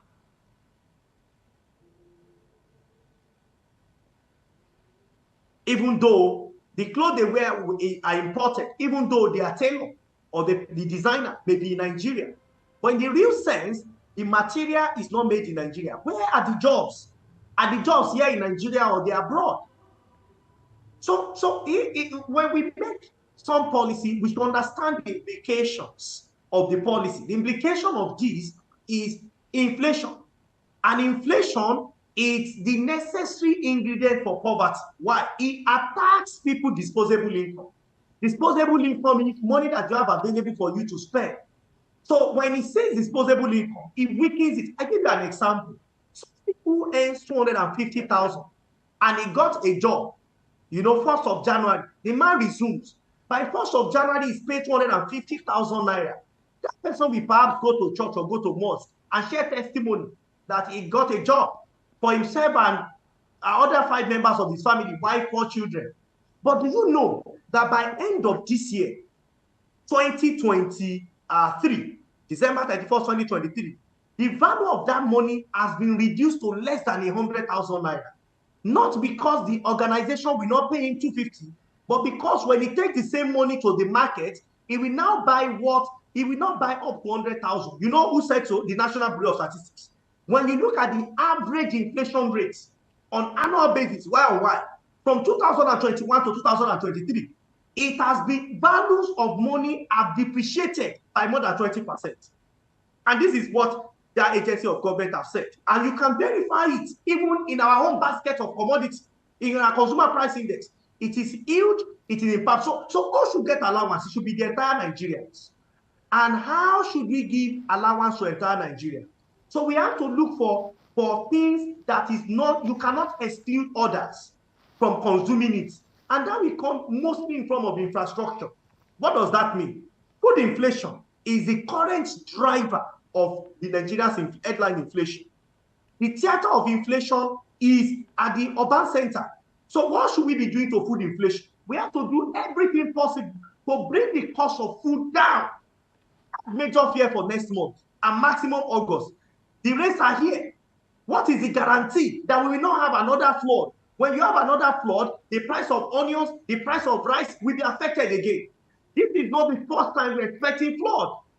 But could this be the last time that we're going to think a major preventive measure to some of our challenges? That said, so how do we reduce food inflation? Cost of logistics is a major reason for food inflation. Insecurity, major reason for food inflation. Among other factors, can we solve these two? That said, Inflation is happening at the urban center. What is responsible? Most of our consumption in urban center are imported. And we are not exporting enough. The good news with floating rates that government has announced is that if you want Nigeria to have access to some FX, because it is now willing buyer and willing seller. So if you are willing to buy, enough people are not willing to buy at 461, but more people are certainly willing to sell at 660. So you are going to see some new inflows. But how long will it take us to clear the backlog? Remember that Emirates Airline, I'm talking to the rich now, they are not able to come. Most Nigerians are affected abroad. Visas are not renewed for them. And these are people that were responsible for our remittances at home. Because the economy is connected. So that's it. Look at the poor. If the prices goes higher, because with FX increase, that means when that thing is imported to Nigeria, it's going to affect the poor, especially those who cannot afford it. So that is why we have always advocated for an holistic view of economy before the policy is made. Because for every economic decision you make, or most of the economic decisions you make, there are trade-offs. For positive economic decisions you make, you need to watch out for the possible outcome, so that at the end of the day, the policy will not become policy somersault. All right. Okay, so Victor, now flowing from what Paul has just said now, assuming, for instance, that the proposal put forward now to NEC by the Salaries, Incomes and Wages Commission of 702 billion naira, assuming it says true, and assuming that federal civil servants and civil servants at the state level will benefit, you still have majority of Nigerians who are not captured in that category, who are outside this palliative measure. What happens to them? Victor has been talking about the whole problem of Nigeria not exporting enough. Nigeria is not even producing enough for its own consumption, talk much less of export apart from oil. Where do we start from? Well, I must say this. It's surprising that there was a national consensus amongst the elites that subsidy should be removed. But I'm also worried that among the elites, there are no national consensus for development. By development, I mean economic growth and development of the standard of living of the average Nigerian. And another worry I have is that if we judge by statistics, if we look at our socioeconomic indicators, Nigeria in 2016 was considered as the world poverty capital of the world. Not sure much from that has changed.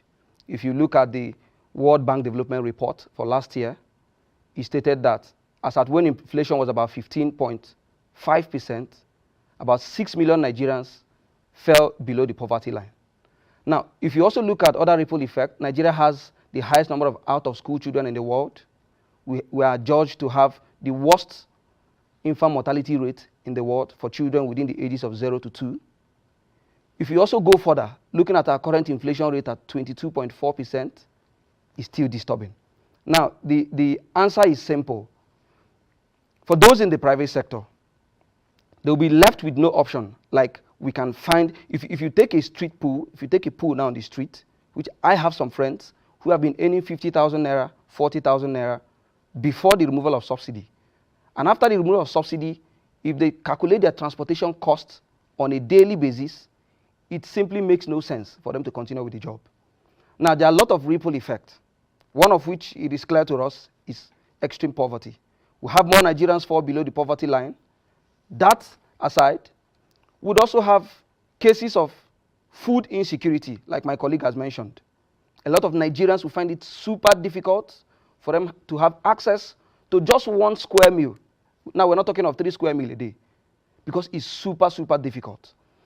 If you also look at some of the measures that was proposed by the former administration, the former Minister of Finance, Nigeria made efforts to take about $800 million loan from the World Bank to give 5,000 naira to about 10 million extreme poor Nigerians for 6 months.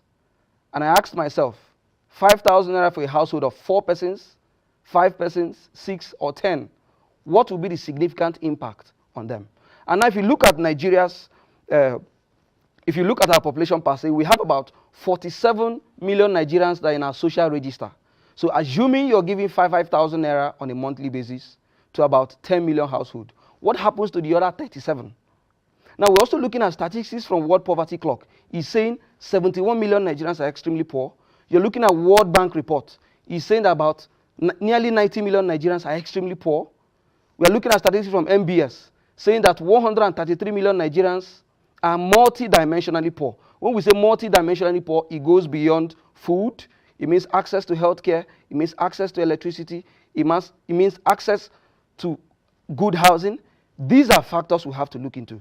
So what I see that might play out in the next couple of months is we're having some states now who are coming up with, I'll fairly say, innovative policies to see how civil servants can work 3 out of 5 days, working days in a week. Can that help? I'm not sure. What will they be doing with the remaining days of the week? Do they have alternative jobs to do? So for those are they going to the farms or what? For those of us in the private sector, or even those in the government sector who are essential workers, when I mean essential workers, those in the medical field, they have to be physically present in their places of work. What then happens? So if you look at the ripple effect it's having on the economy, I am worried that Mr. President did not announce on the day he was announcing that fuel subsidy is gone. I am worried he did not announce that they will be cutting the cost of governance. We have seen governors of some states who are already announcing that they are having 50 special advisors. Cost of governance in Nigeria is very high.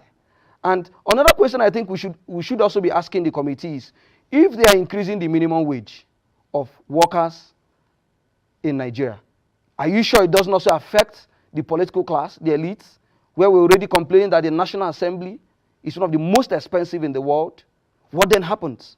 So does it mean that the minimum wage will not reflect in the salaries and allowances of politicians? We need to cut down the cost of governance.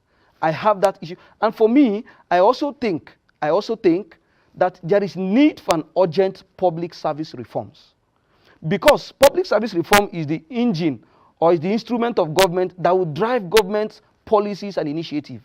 Whatever policy we want to suggest now, whatever palliative measures we want to suggest to help the average Nigerian, it is the public service that will implement those initiatives. They are closer to the people than Mr. President in Aso Rock. So my worry is, with the kind of economic system we have at the moment, where you have civil servants or labor agitating for fairly 150 to 200 on a monthly basis, just like my colleague also said, I doubt the government would even accept for 100,000. But all these things will fuel inflation. Those in the private sector, myself inclusive, will be left with no option to have our disposable income being affected. That is our income to spend after taxation. So we have these issues, and then what is the way forward? He has made some suggestions. It is important we look at how private sector can also benefit from this thing. He mentioned the distance between, if you look at access to the market, most of the agrarian commodities we have in Nigeria, in the food, in the north, in the southern part of Nigeria, are in remote villages. They need access routes to the urban centers, to the city centers, where these inflations are worse off. And for me, I tell people, I get worried that Mr. President, before he was sworn in on May 29, I would have suggested he would have come up with a policy plan already on ground before the announcement of the removal of subsidy. So once he's making the announcement, the palliative measures or the policy plans he have on ground is already running. Public transportation is another area where we are not looking at seriously. Because if you look at the impact of public transportation, both to those in the private sector and those in the public sector, we all use public transport. So I think it's another area where the government should be shifting attention towards, investing in sound and efficient public transport system that will help to douse the impact of the fuel subsidy removal on the average Nigerian. Yeah, Paul, you've been very consistent about the issue of energy cost, which, as we understand now, might rise again, might increase by the beginning of 40%. July. There is also speculation about a possible petroleum tax, a 7.5% petroleum tax. If that is true and it becomes reality, then of course we are likely to see more an increase in the price of the pump price of petroleum products right now. Now, if this is the case and we are looking at, say, deploying the income from these removal of subsidy into providing infrastructure at different levels.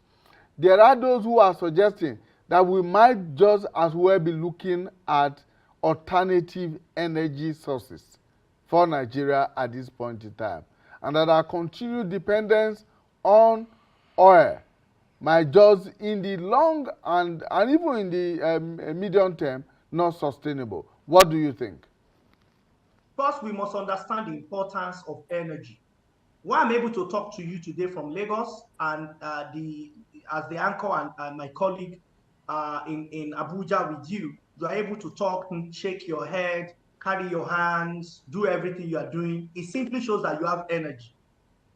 When it will cost you more than you can afford, you know, as persons, to use your energy, then it becomes a thing of concern to you and the people around you. So the way it is true for individuals, it is so true for businesses and a nation. So when the cost of energy goes up, you are going to see that the overall performance of energy in such economy or in such country will go down. So when you look at cost of energy, we are talking of electricity, we are talking of diesel, you are talking of kerosene, you are talking of jet A1, you are talking, so look at all the costs. Remember that there was a time the airline operator says they will be flying, I think, about 100,000. And what we saw on social media was that the number of people that will fly reduced. Security has not left the road. But people need to look at their income, because the bottom line is where they are able to raise money to fly or to move from one point or the other, or they have money to even recharge the unit in their homes, it is their disposable income. So when the disposable income is not growing, but the expenses are growing, then there is a challenge. So you see that people may become poorer by committing no offense, by working harder. They can actually be working so hard and they will be sincerely poor. Now you ask, are we be looking at alternative to maybe oil-based energy? The answer is yes. We have seen, we have heard from previous administration that they were going to convert people's petrol tanks to gas, because that will reduce the impact. Now, why that is important is because when you look at the price elasticity of what's it called, of petrol-based or petrochemical or petrol-based energy, you see that the demand for it is high, is very high. It's almost perfectly inelastic at whatever price people are willing to buy. So because there are no alternatives available for people, the same with energy. And I've cited this instance over and over again. You are in Abuja there, I'm in Lagos. If you say you don't need AEDC again in your station or anywhere in Abuja, you don't want to use AEDC, what alternative do you have? So it is monopolistic in nature. And that's the danger of monopoly. Monopoly can raise price, and it will say demand should go and decide quantity. He knew that the demand has no option, especially when it's a good of necessity. People will always buy. That's economics. So monopoly cannot decide the two, but we always opt to decide price most of the time and allow you to decide quantity. He understands that the good he's selling is an important good. He knew he will always come for it. So what should we have done? We should have looked at alternative or multiple operators in cases where it is possible. People say, when we liberalize GSM market, GSM was not monopoly. It's not monopoly. Lagos, I'm in Ikeja now. In Ikeja, if I don't want to use Ikeja Electric, what option do I have? I will resort to generator. And for how long can I run that? So there is a place of infrastructure. So I want to believe that the new government we depart from our policy inconsistency of the old government. So I'm happy they set up a committee. I've seen NEC taking some decisions. I'm hopeful that some of those decisions they are taking, they will look at holistic measure. It will not be like last administration that started with quick fixes. And I remember that I had a conversation with one of your colleagues, Mr. Gbenga, where I said quick fixes don't fix economic problems. Economic problems are not what you can just say you want to administer a paracetamol for stomach ache, or you want to give chloroquine for someone that has cancer. You need to treat it. You need to cut off some parts. You need to dress the wound. You need to make permanent solution for the life to be protected. And I hope that this is what we'll see with the new administration. All right, Victor. Do you align yourself with that line of thought, or do you disagree? Yeah, I think I partly agree, but I think I want to bring another dimension to the conversation. If you look at the recent electricity bill that was just signed into law by President Tinubu, if that bill was to be followed to the latter, it gives us confidence that the energy situation in Nigeria might improve. I will give an instance. If you look at the ripple impact or the multiplier effect of increasing cost of energy to businesses, it means a lot of businesses might close down. If you have a man by the corner of a street who's a barber or who has a hair salon, he has no option than for him to devise innovative means for him to run his business. Because if somebody who is unable to feed properly, or an average Nigerian goes there to cut his hair and you're telling him to bring 1,000 or 2,000, he won't be able to afford it. So I've seen cases where some micro businesses or small MSMEs are resorting into innovative solutions. I'll give you an instance. Some hair salons are now resorting to solar-powered clippers. Some are resorting to clippers that are chargeable. That is rechargeable or chargeable clippers. So as to ensure that whether or not there is light, they can be able to cut somebody's hair and still get some out of it. So, but the ripple effect is that once you have rising energy costs, it's going to impact, my worry is businesses. Because like you rightly said, Nigeria has to grow her economy. Nigeria needs to grow our GDP. Nigeria, not only growing our GDP, we should be looking at export to grow our economy. So it is disturbing that energy costs, not just to Nigeria alone, if we want to be fair to ourselves, some other nations globally, you have Germany, you have United Kingdom, their energy cost is rising. So how do we address it? Now, it leaves us with the option that a lot of persons are complaining about the removal of subsidy, fuel subsidy, because fuel is very crucial to our economy. If we have a system where somebody can even boast of a 20 hours power supply on a daily basis, the impact will be less on household income. If we have a situation where we have a working train system, back to infrastructure that my colleague mentioned, we have less impact to talk about using our private cars or public transport to ensure that we manage or maximize our disposable income. So these are the issues. Energy is crucial to our economy, not just to businesses, to the ordinary Nigerians. And I get worried. And that's why if you look at signs from Mr. President's recent appointment, I want to believe that there are positive signs, if we must give him credit for that. But I want to believe that the appointment of ministers, the appointment of some other critical or crucial positions of those who will manage our economy going forward will be individuals who are experts, who understand the challenges of the average Nigerian. Not only picking up policies when they think it favors the elites, but policies that we can domesticate, policies that are inclusive, and policies that would affect the average Nigerian. And like I said, energy is super, super important. And I hope that part of the proceeds that will be saved from the removal of subsidy will be channeled towards addressing Nigeria's epileptic power supply. Labour has resumed talks with government. What are your expectations? I want to believe that Labour, something positive will come out of it, in the sense that, like my colleague said, Labour they are representing not just those in the public sector, they're also representing those in the private sector, so long as you're a worker in Nigeria. That talk, I want to believe that the conversation they're having with Mr. President or Mr. President's team will come out positive. When I mean come out positive, the minimum wage should be reviewed I am proposing, personally, within the range of 80 to about 120 for minimum wage. They are asking for about 150 to 200.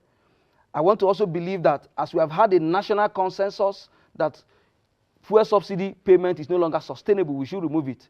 There should also be a national consensus amongst the elite to say that payment of salaries of Nigerians must be reflective of our current economic realities.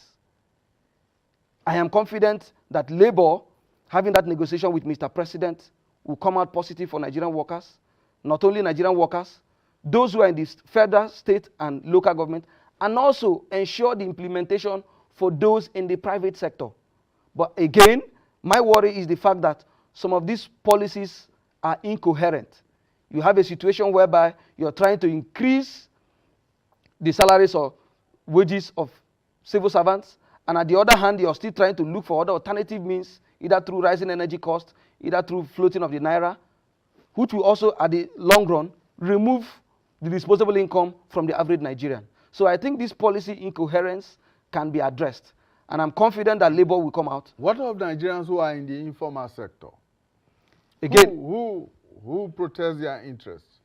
Again, Nigerians who are in the informal sector, by extension, probably private individuals who have businesses, some of which are unaccounted for, then it begins on them that once, that's the essence of inflation, once there's rise in the cost of goods and commodities, it is only normal for them because their cost of production is rising. If you look at inflation in Nigeria, it's more of a cost push inflation.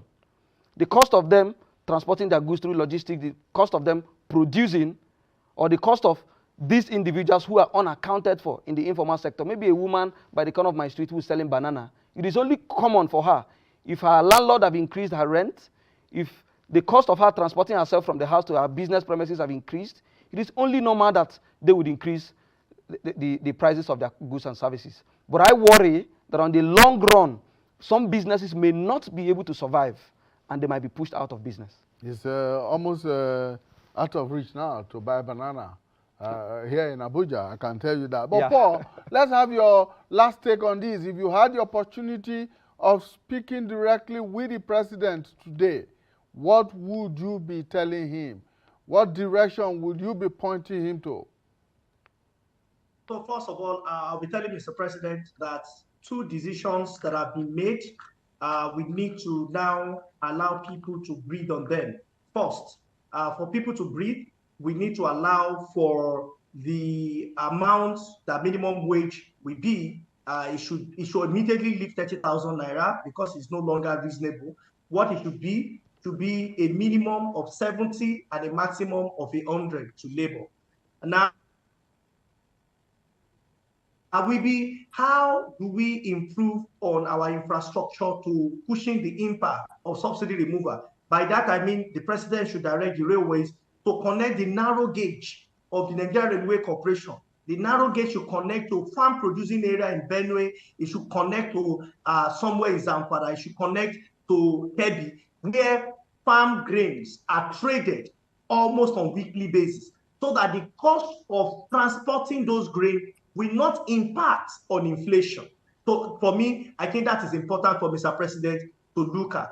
3, I will also want to advise Mr. President that if we allow floating rate for a long time, it will definitely have impact on cost, because Naira by nature is disadvantaged against the dollar. We are not producing enough as a nation. As a result, we are not exporting enough as a nation. So what we need to do is we need to organize, stay with a managed float. Yes, we are seeing 660. We hope that by the end of July, it will not have been worse than 700. But you know, between 600 to 700 will be a good way to leave it, while we wrap up with our production and grow our economy directly today. We should also understand that with this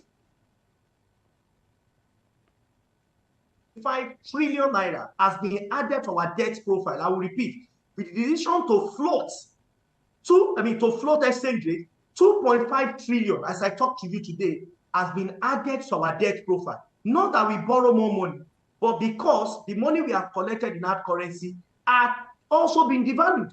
And when you check the numbers, you can only but wait till the second quarter report that will be released by the Debt Management Office, and you'll see how the debt profile has increased even without borrowing any money directly. So as much as we want to devalue, and see how we can have some inflows, which I understand that at this time it's a necessary evil for us to do. It's also important to know that there's a limit to that, so that we quickly grow our economy and have the 6% GDP growth rate, even though that may be tough this year. But is it possible for us to achieve that year? I hope that is what is in the mind of President Tinubu, and that's a conversation, among other things, I'll be having with you. Thank you so much, Paul. We'll leave it at that for now. That's hoping that those who are in power and authority are listening to some of these things. We want to thank you immensely. Paul Alaje is an economist, and he joined us virtually from Ikeja in Lagos. Thank you so much. And right here in the studio, we have Aliko Victor, who is a development economist and a policy analyst. Thank you so much, Victor. Thank you very much. Thank you. Right, that's our program for today. Please join us again when we bring you a fresh edition of the program, People, Politics, and Power. Bye for now.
Corporal punishment, the dread of every school-age child perceived to have behaved improperly. In 2001, the provisions of 1968 Education Act permitting corporal punishment in schools were repealed, but the act inadvertently remained until the 2009 Revised Education Act that explicitly prohibited corporal punishment in schools. That notwithstanding, prohibition is still to be achieved in homes, alternative care settings, daycare centers, and most public schools. Not seeing this as corporal punishment, but that child is going through serious pain as you see that. If there's always flogging, corporal punishments, I don't think that's the best way to make a student change from doing certain things. All it does is give you scars that make you resent the person that gave you the punishment and not resent the action that you did. Private schools have found a way to work around it, and because private schools continue to improve themselves with international best practices. Even in private schools in Nigeria, you still find them. There's extent of what we call these private schools. We had the case of what happened in Delta State, where the child, a child who was a nursery KG child, who was just there in a toddler who was there in the school because he or she messed up with certain water and things like that. The child was beaten and they rushed the child to Federal Medical Center Asaba, and ultimately we lost the child. Article 295 of the Criminal Code used in southern Nigeria and Article 55 of Penal Code in the north, as well as the Sharia law, arrogate the right of parents to use minimal force to discipline their children and words. I feel like it doesn't implement any change because you're simply hardening the student. You don't want the student wouldn't want to come back to school. And if we are to address the issue of out-of-school children in our country, we feel that corporal punishment is one of the things that we have to remove from our schools. Child rights advocate insists corporal punishment is unnecessary, no matter how light. The second category that they saw was children, that is the peer violence against their fellow peers, bullying came first, sexual and gender-based violence, schoolyard fighting, gang violence, assault, and so on. In the United States of America, about half of the states have abolished corporal punishment. Many, however, believe it persists in a country like Nigeria because there is a link between poverty and corporal punishment. And it is happening right now in our own backyards, to our neighbors' children, our friends' children, and our own children. Its impact is absolutely devastating. Children are left with both physical and psychological wounds. There is a correlation between learning poverty and corporal punishment. And when you are talking about learning poverty, you are talking about in terms of the learning outcomes and educational outcomes. For every 10 children that complete primary school, only 2 can read and write. What alternatives are there to ensure certain discipline are instilled in children?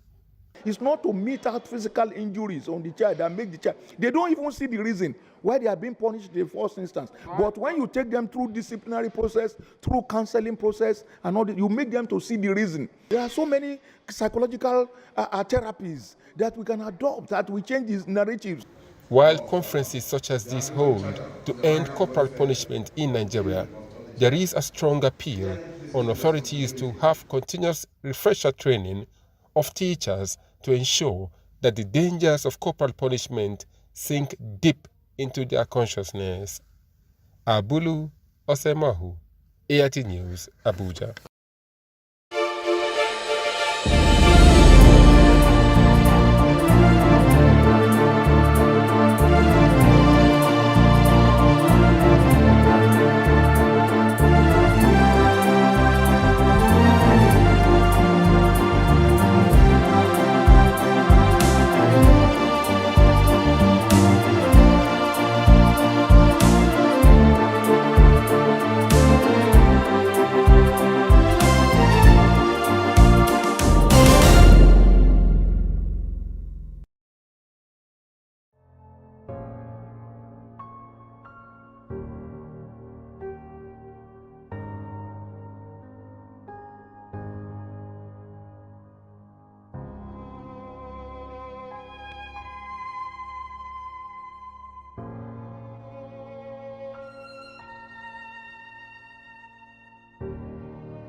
Welcome to our program, Violence Free World. My name is Kali Ikwe, and I did promise to continue our conversation with High Chief Raymond Alejo Dukwesi. He's still very much here, and the conversation continues. But guess what? We'll be right back after this. Don't go away.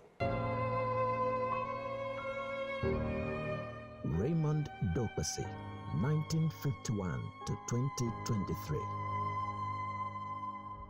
Welcome back. Chief, now it's time to go straight into the conversation. A lot of people believe that the killings that are going on probably wouldn't have been as bad as this if this supposed reign of impunity does not prevail. Do you share in that position too? People kill and then nothing happens. Well, why do people kill? You see, what we always do in this country is to try to treat the symptom, not the main cause. So let us go down to the main cause of the problem. there is injustice, there is unfairness. A section of the country have been unfairly treated. A group of persons within the country have been unduly and unfairly treated. And they believe that every effort to seek attention, to have their issues discussed, people are not coming up. For those that have taken to arms, for those that have decided to balkanize Nigeria, all these separatist movements, Oduduwa Republic, Biafra, I hear there's something in the South as well. Those are out of the pressures, out of a feeling that our people are not getting a fair share of in the Federal Republic. The issue of banditry, religious extremism, and the others that we find in mostly the northern parts of Nigeria cannot be compared to those who want to pull out of Nigeria. These were, again, children of people who were not properly treated over a long period of time. And they have grown into millions now. And there's no hope for them. Whether they were misled, whether they were not, it is an issue of negligence by successive governments, because it will not be fair and just in as much as I don't agree with a lot of the policies of the present administration. I don't think that they should be wholly held responsible. These are issues over years, and which requires us to come back and sit down properly. The 2014 National Conference was going to give us a way to resolve it in a democratic manner. If it were the earlier years, the 60s, mid-60s, early 70s and 80s, there would have been a military coup. Maybe that would have solved the problem. Maybe. Yeah. Because the problem was created by the military, largely or so, a lot of people will say, by fiat. So why are you so hopeful that we can resolve it democratically? You see, democratically, if we are Democrats, not people who pretend to be Democrats, if we are actually Democrats, then we can sit down and in a civilized manner bring these issues to the table like it has been done in the 2014 National Conference. There were quite a lot of proposals. I understand that the El Rufai committee also had a look at them from the APC perspective. But obviously, the leadership of APC do not believe in restructuring. And since we cannot go to war, we have to look for a president who is committed to restructuring. And we give him a mandate that within the first 6 months, we want a new constitution, a constitution which will be fair and just to all of us. But to say that we break out of Nigeria, how does that solve the problem? High Chief, who is going to give us a new constitution? Is it the present set of National Assembly members as prevalent or what? I will be blunt and tell you that I personally do not have faith in this set of members of the National Assembly. If I say to that extent, you probably may never have it, because you require the approval of the National Assembly for you to go that route. I am waiting for 2023 for us to have Nigerians who believe in Nigeria, who want a united Nigeria and not their own personal interests. Nigeria's politics now is covered by personal and tribal or religious interests. We need a leadership that is dedicated, committed to the unity and stability of this country. High Chief, I see you're counting so much on the political will of a particular president, a particular leader who is able to take on all of these things. They say all of that. I remember Muhammadu Buhari before he became president. There's a whole lot that you ordinarily think he would not have condoned now. But it looks like there's something that happens when people sit there and suddenly they begin to see some things from some other prism in a manner that some of us who are outside of the corridors of power may not be able to understand. Even if it's you, we probably will be saying, well, look at what Raymond Duplessis said. This is him here. What's going on, sir? Kali. Yes, sir. People have antecedents. I spoke very loudly and clearly about my knowledge and perception of the current president in 2013, 2014. And I drew attention to what happened in 1985 that led to his overthrow as president.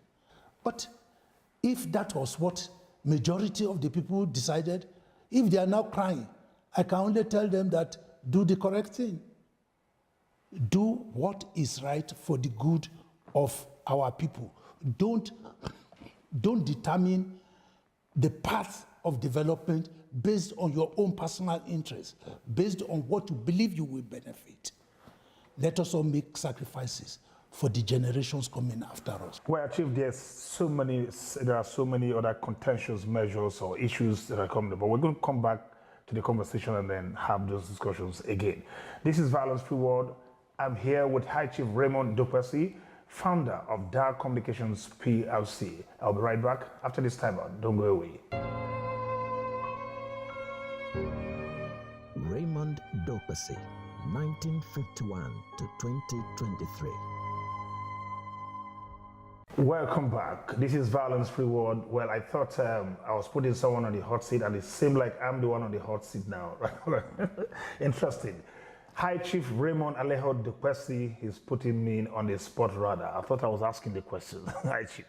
Now, there is this issue of a corporate conspiracy. That's official conspiracy. That's conspiracy by from people who ordinarily should be part of the solution now becoming complicit in the adversity that we face. There are policemen involved using their offices to cover crime or to perpetrate crime, or to be involved with kidnapping, all of that kind of stuff. Even government have been cited a lot. Kali. Yes. If you set up a security council that is made up of people from only one part of the country, of people that are of the same religion, who are associated with the ideals of the people that are perpetuating the crime, what result do you hope to get? So, you need a broad solution. You need people who are committed to dealing with the problem. You don't sweep anything underground. The people that are being killed in southern Kaduna, that are being killed in Katsina, that are being killed in Kano, they are Nigerians, which you have an obligation to protect. That's contradictory, High Chief. When you say that you're selecting people from a particular side of the country whose ideas resonate with even the perpetrators of the crime, and yet you expect... I'm sorry, you just mentioned to me now that the victims are people from Katsina, people from Kaduna, the same northern people. So who is suffering? Yeah, but the bandits, those northwest is where you have the banditry. So how different is northwest from northeast? They are the same kinds of people. Oh, no. They are not. They are not. You won't be fair. Tell me. The people in the northwest, yes, the major issue they have right now, yes, is not religious. It is not the issue of banditry. It's the issue of quest for gold. It is the issue for mineral resources as you have them. And the people that are coming, they are not Nigerians. They are outsiders. And which this administration has admitted that they are outsiders. I get you. I understand. I get you. So this is all about resources at the end of the day. That's the end game. That's the end game. Struggle for the control of resources. By one hand, the ones resources in the south, in your implementation of the constitution and the rules that you have, you say it is Commonwealth, and then the ones that you have in the north, it now belongs to only a group of people. So the quest for it. Now let's look at solution now. Let's come back to us. What are we doing? Chief Alehu Dokpesi personifies media. What is the media doing to help? Do you think we are doing enough by way of reportage? Are we not sometimes sympathetic to certain, because this same sentiment runs through everywhere, it happens everywhere. That's why they say there's no such thing as neutrality, no neutrality. You are either this way or that way. You can cover for some time, if you like, call it diplomacy, but somehow we're just in one vicious cycle. So I think, but what do you think in your opinion? You are a media owner, so you are media. I'm looking at media now. What is the media doing to help? Well, let me say that the media is doing its very best, but is cowed and subdued. The media, in my opinion, including AIT, Repower, they have failed the nation. The days where you had courageous reporters who stood for Nigeria and believed in Nigeria, they defended the ordinary person to the last of them, with the last blood in them. What has changed? Money. Money. The lack of resources to motivate the individual journalists or the journalists themselves, the journalists that are going out, because in most cases, even the media owners don't see the money. So the journalists themselves that you assign are already will be taken over by those who want to push their agenda, and what you just see on the screen or what you see on the pages of papers are mostly what the actors who now believe that they must have a group of editors, a group of in their class for propaganda purposes. And let me tell you that in the days of Segun Oshoba, during Abiola, Peter Enahuru, and the very Stanley Makebu, there was investigative journalism. And people went to the bottom. It's not journalism of blackmail. I tell you, oh, I got this thing, you have to settle me behind and for me to be able to leave that story, or don't play it down, or take it this way or the other way. They gave it as it was. And they were courageous enough to sit back and look at issues and provide solutions in the best interest of the nation. But today, people, you find you need financial support, you have to bend this way or bend the other way. But I'm saying that not only the organizations, that even the reporters themselves, what you call brown envelope, what you on payroll, on sponsorships and everything. So you see people they know what is right, they know the truth, but they continue to sing praises where there are none, where people need to be told the home truth. We must all join hands to salvage this country. The media, the politicians, the academia, all of us have to get together and salvage this country. Getting together entails dialogue, which is the next question. How best do we deploy dialogue to cater to the unity that seemed to be working? How do we deploy dialogue to cater to electoral violence? We're approaching 2023 general elections already. You're going to see what happens in the sub-elections that are coming, and as you've been experiencing, there's never been one that's devoid of violence completely, even though that's very difficult to get under even very normal circumstances. But how best can we deploy dialogue to get to that thing we're talking about? You see, dialogue, we have always dialogued in this country. We have always prepared reports. Tell me the one single one, report that has been implemented. So people don't have faith anymore. There's no need for dialogue. It's jungle justice. Take to arms, and you establish your case, and then you give conditions and you sort out. But that is not how to manage the country. Dialogue is, there is no war you go to. There is no fight that you have. You must still come back to that round table. When people came to a round table in 2014 and looked at the problems of the country and came up with some sort of recommendations, and one single person just came up, he said, thrash that whole thing. I don't care about it. One single person. The efforts of representatives of the 200 million people. That's the 2014 dialogue you're referring to. Before then, it's the same thing. That's why I said I don't want to limit myself to, so I don't sound like only... Like you're making a case for that particular because you were involved? No, not that, but that I'm making a case, that I'm criticizing only this administration. All the administrations before then, they had committees, they never implemented that. Even in the party that I belong to, the People's Democratic Party, there were reports for reforms and everything, yet they were not implemented.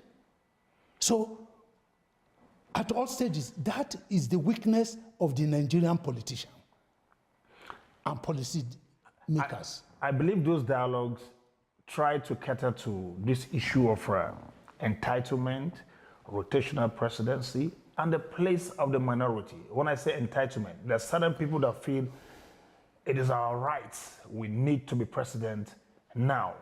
And most times, when these persons are either Yorubas, Hausas, and Igbos, what happens to the Tigers? What happens to the Nupe people? What happens to many other, to the Igalas, to the Gbagi man, all of this? What happened? Why is it always so?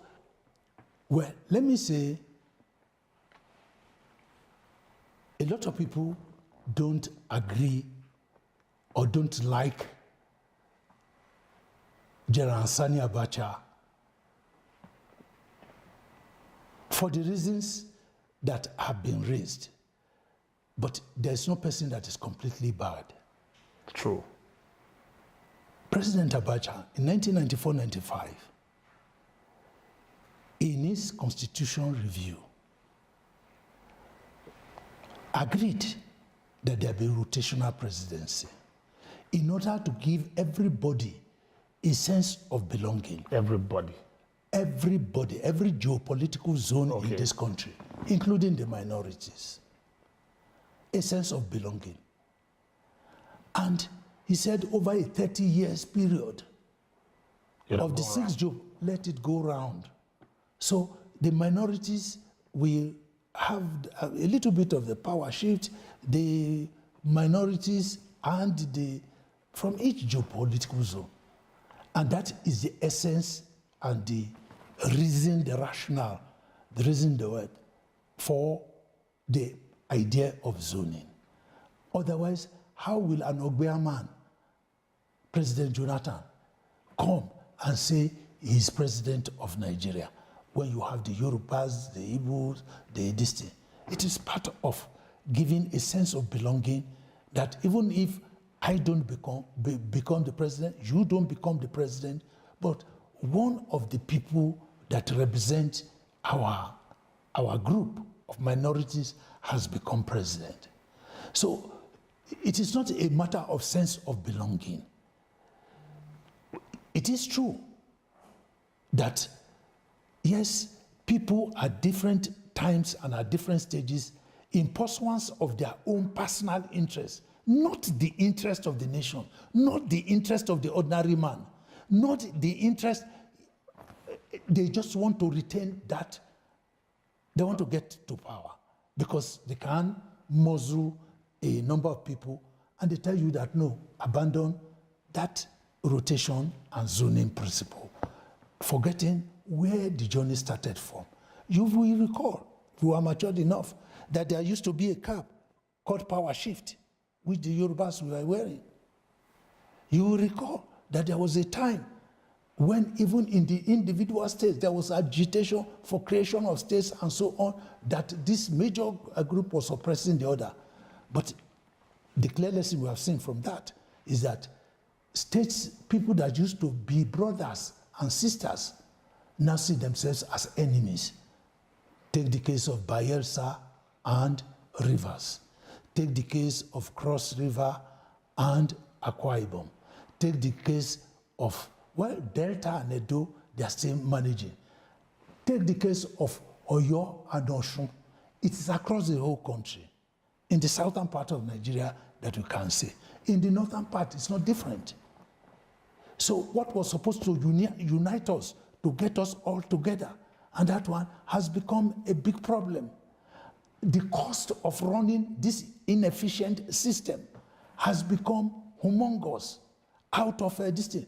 Today, we are almost spending every 85 kobo, 90 kobo in servicing for overhead purposes. We can barely get money for capital development. And unless we develop, then we cannot sustain over a long time. Well, High Chief, I think that's a very, very good point to leave it. Happy birthday again, High Chief. Thank you very much. All right, this has been our show today. My name is Kali Ikwe. Same time next week promises much more if you endeavor to be here. Until then, remember to remain on the road to a violence-free Nigeria. Thank you for watching. No more to violence, no more we're crying out, no more to all the killings, no, no, no more, no more to violence, no more we're crying out, no more to all the killings, no, no, no more, no more, no more, no more.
Insecurity has been defined as a lack of consistent access to enough food for an active and healthy life.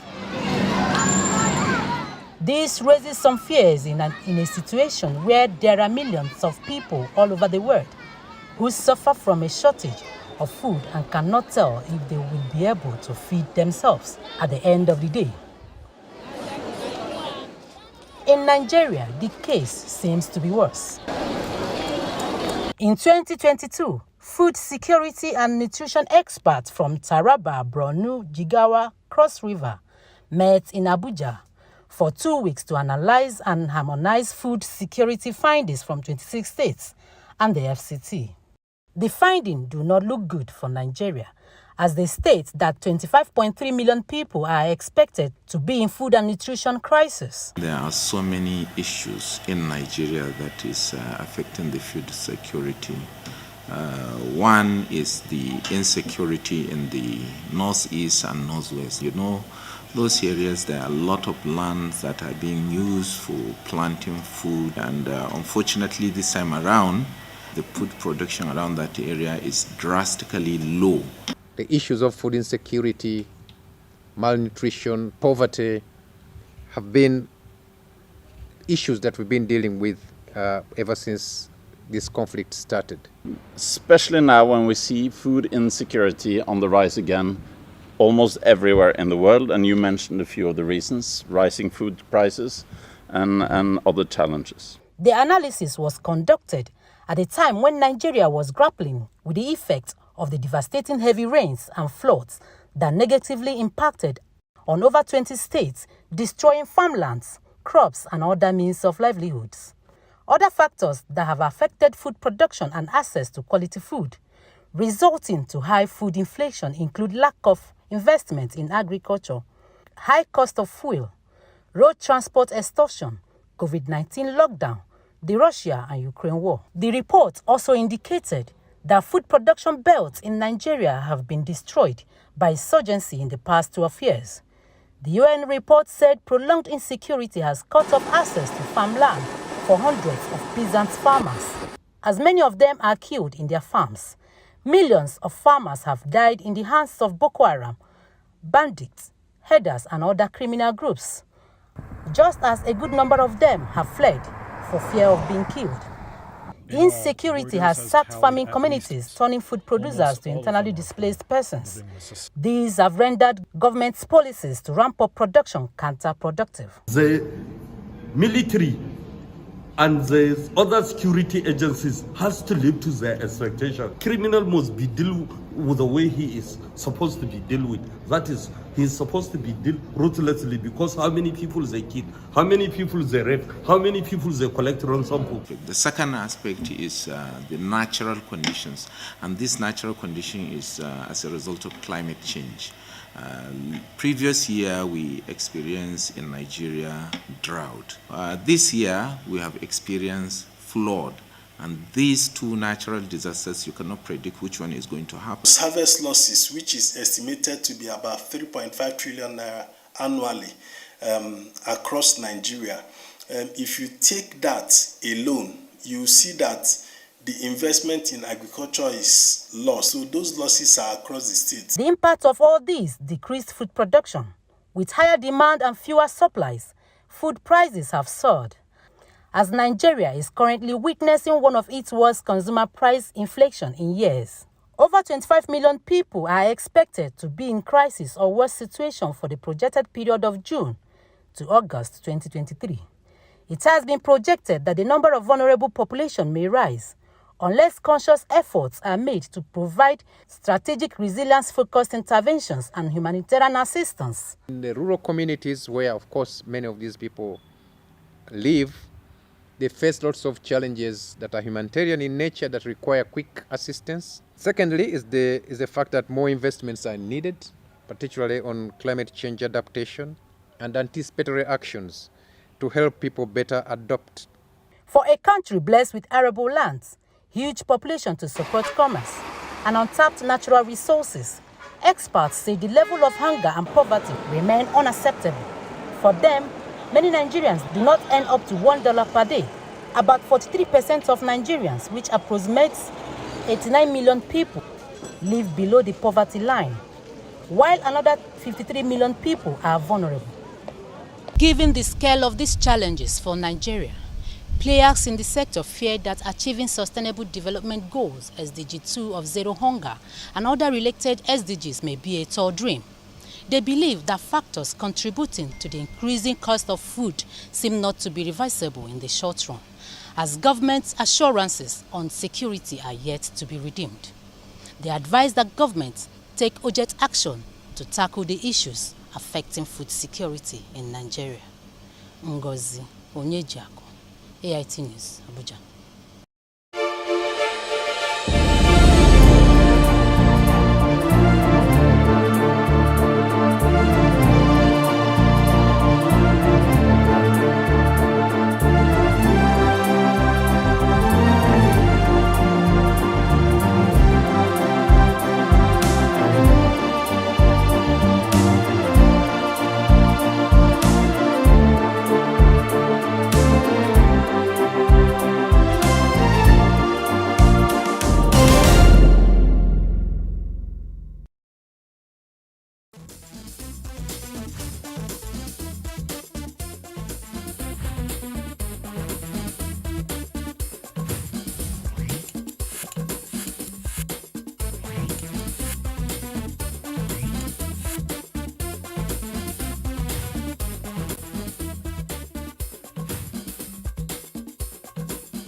Hello and thanks for staying with us. This is Focus Nigeria. My name is Amechi Anopwe. Now, the 10th National Assembly has settled down to business after inauguration on Tuesday. The Parliament is now faced with the same challenge presently before the executive, and that is how it will meet the huge expectations Nigerians have on them. They made a lot of promises. On the first part of our discourse today, we shall take a look at the intrigues that led to the emergence of the National Assembly leadership and the challenges of governance before it. My guest is Dachong Bagos, a member of the House of Representatives, a returning member. On the second segment of our discourse, we will examine the new students' loan law signed by the president a few days ago. That act has indeed generated a lot of controversies. I will be joined by Abiola Metilelu, Chief Executive Officer of PressPay NG. He will join us to discuss about how Nigerian students who access loans to pay for tuition in universities across the country. Before then, let's update you with topical national issues. Let's start from tributes to late founder of DAAR Communications PLC, High Chief Raymond Dopesi, both in Abuja and elsewhere, including the clergy. They have been coming to commiserate with the family, speaking of the life and times of the late media magnate and how he pursued national development. One thing with Chief Raymond Dopesi was that he was a man of focus. And I want to encourage our young men, whatever you think God has called you to do, please face it. Focus on it. Be dedicated. Be committed to it. That's the only way you can excel. And if you want to be recognized in life, then specialized. He was a very dynamic man, a man who translates whatever into gold. So he was a very gentle man. He was a go-getter. He was a man who believed in human capacity, developing people from all ramifications. I, Chief Raymond Dopesi, touched lives and he built people. AIT started live transmission of the proceedings of the House and the Senate, and that was all its effort.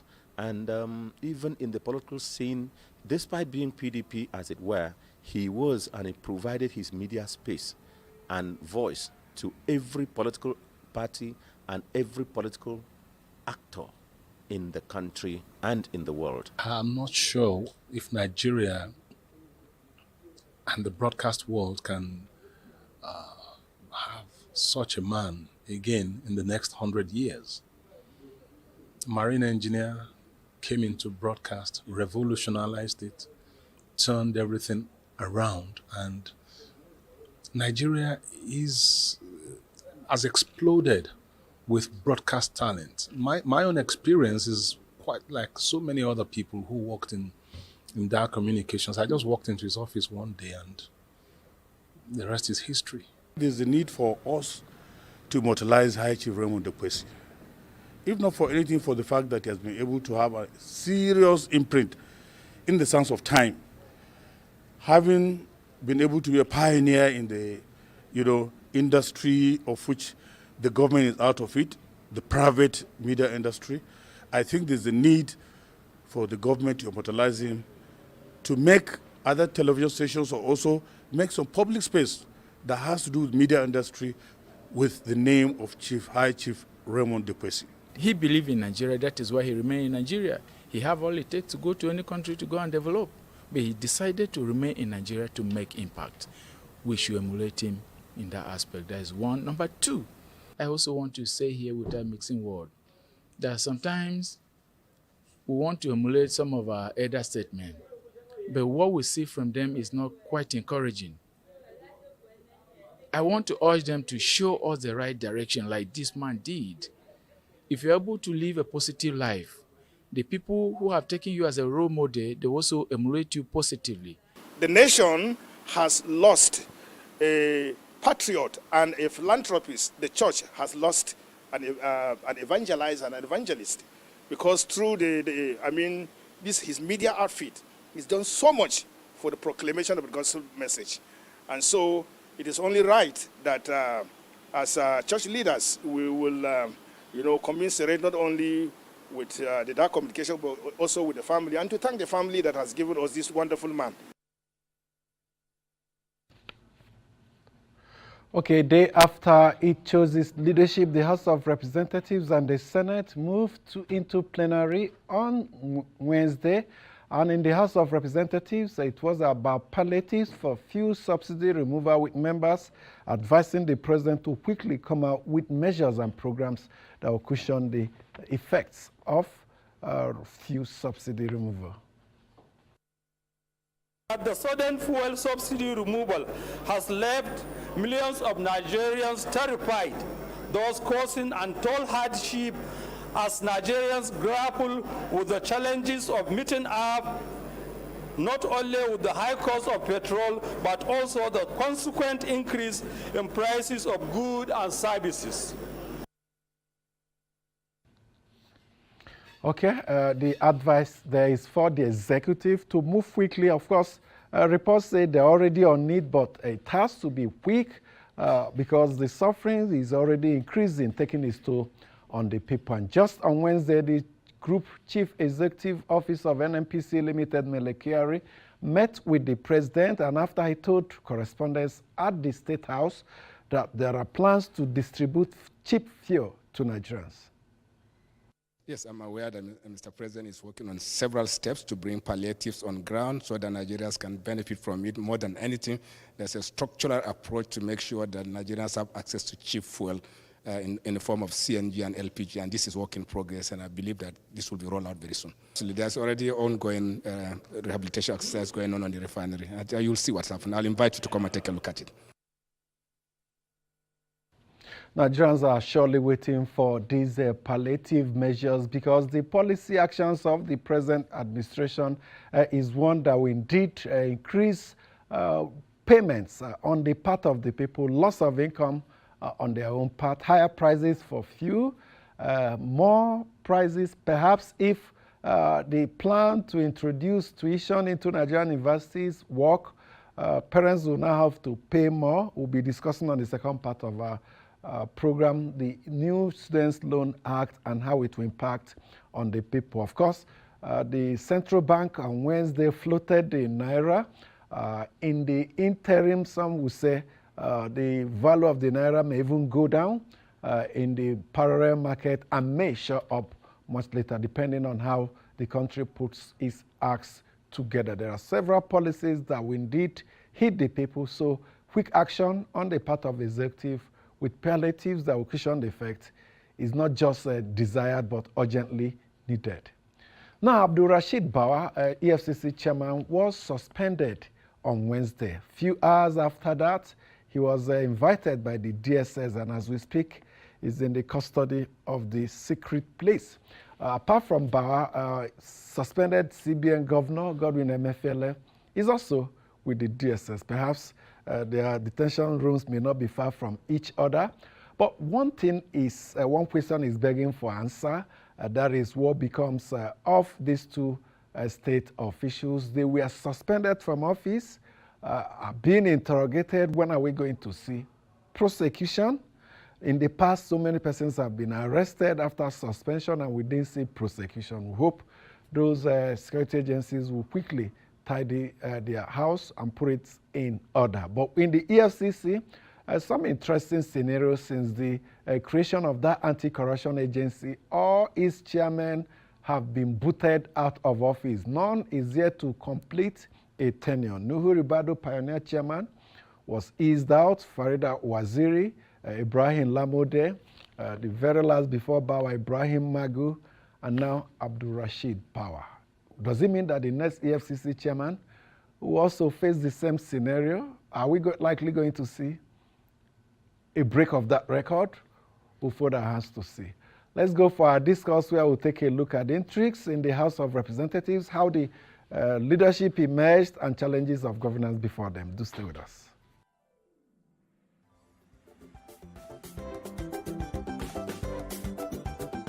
Did you know that AIT's social media handles have all changed? If you are one of the millions of our followers on Facebook, Twitter, and YouTube, this is introducing to you AIT's new official and rebranded social media handles. Like or follow us now on our Facebook page, Official AIT Live. If you're on Twitter, switch to our new handle at Official AIT Live and activate the notification button to get breaking news and updates on the go. For exclusive short videos and photo news, follow our Instagram account at Official AIT Live.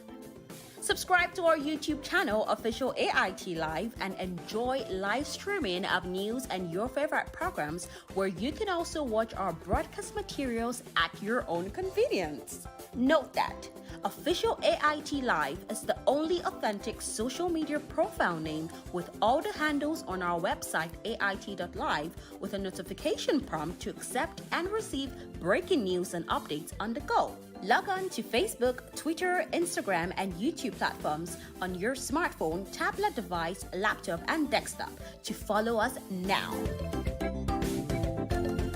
AIT.live. On air, online, online. Here is a new and refreshing offer for our esteemed audience across the globe. The new AIT Cloud TV is an online streaming service that offers you attractive opportunities to view our rich, exciting, and entertaining programs anytime, anywhere. AIT Cloud TV is available on the web on www.ait.app, Apple TV, Amazon Fire TV, Roku, and Android TV. You can also download the mobile app from the Google Play Store or the Apple App Store.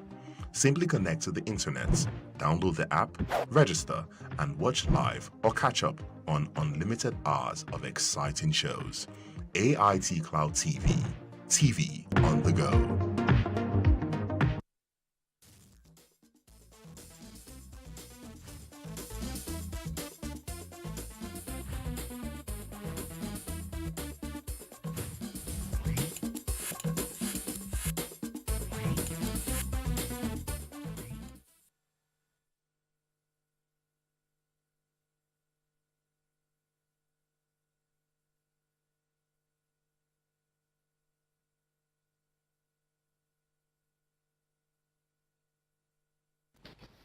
Thank you so much for staying with us. My guest, Dachong Magos, member of the House of Representatives, joins me now. Thank you so much for coming around. Yeah, thank you, Amechi. Good morning. Good morning, Nigeria. So you're settling down to the business of governance now? Yeah, we're settling down. For some of us, we're continuing from where we stopped, and we believe that God will give us a strength, wisdom to be able to give Nigerians, and especially our constituents, why they voted us back into the office. Very interesting. We'll come back to those issues, but first let's take a look at what played out on Tuesday. A new leadership emerging, the preferred candidate of the APC. The party had its way, as it were, at the end of it. I wouldn't say the preferred candidate of the APC. I would say it was a preferred candidate of members of the Nigerian House of Representatives. But the party listed their names. Yeah, all of them. All of them. Senate all President, the Deputy, House of Rest, in as Speaker, much and as Deputy. in as much as the party listed their names, all of them came through screening, especially from the minority parties. If you recall, when the minority parties started its screening, we screened all the candidates. And when we couldn't produce a candidate among ourselves, because there was a difference of about 10 votes between us and the ruling party. So when we couldn't produce any candidate among ourselves, we said, well, we will look at all the contestants and to see who will be able to go along with the minority parties. And it so happened that Tajuddin Abbas became top. Out of our screening of about 7 to 8 of them, we had the top 4.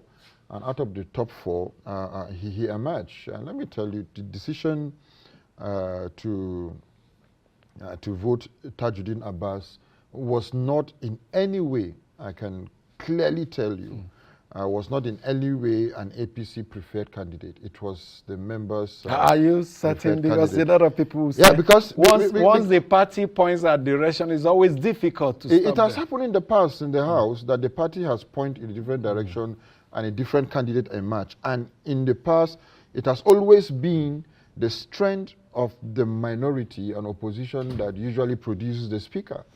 Is it in 2015 during the Dogara era? Even in 2019, Right Honorable Femi Agbajo, it was the minority strength that gave each Even and every one. Even Tamboa. So the minority and the opposition usually decide who becomes the speaker. And if you check the votes on the floor, minority, we have about 182 members. One single vote did not miss because that was a collective agreement of all the entire minority. Those that voted the other candidates were all the APC. And the reason is that in 2023, going through what Nigerians have gone through in 2019 to 2023, that we want to see us giving the ruling party a sensible opposition, an opposition that will say, look, this is what you had promised Nigerians, so you have to keep to it. And we have already brought out issues from manifesto of the APC that look, these are issues that we are going to look in one by one, the issues that we are going to follow on the floor one by one. Because now that the speaker has emerged, who is the preferred candidate of the entire members? And at the same time, in as much as he was nominated by the APC, doesn't mean that he will wholeheartedly be a rubber stamp of whatsoever the ruling party said. And I was happy with the speaker when he visited the president day before yesterday evening.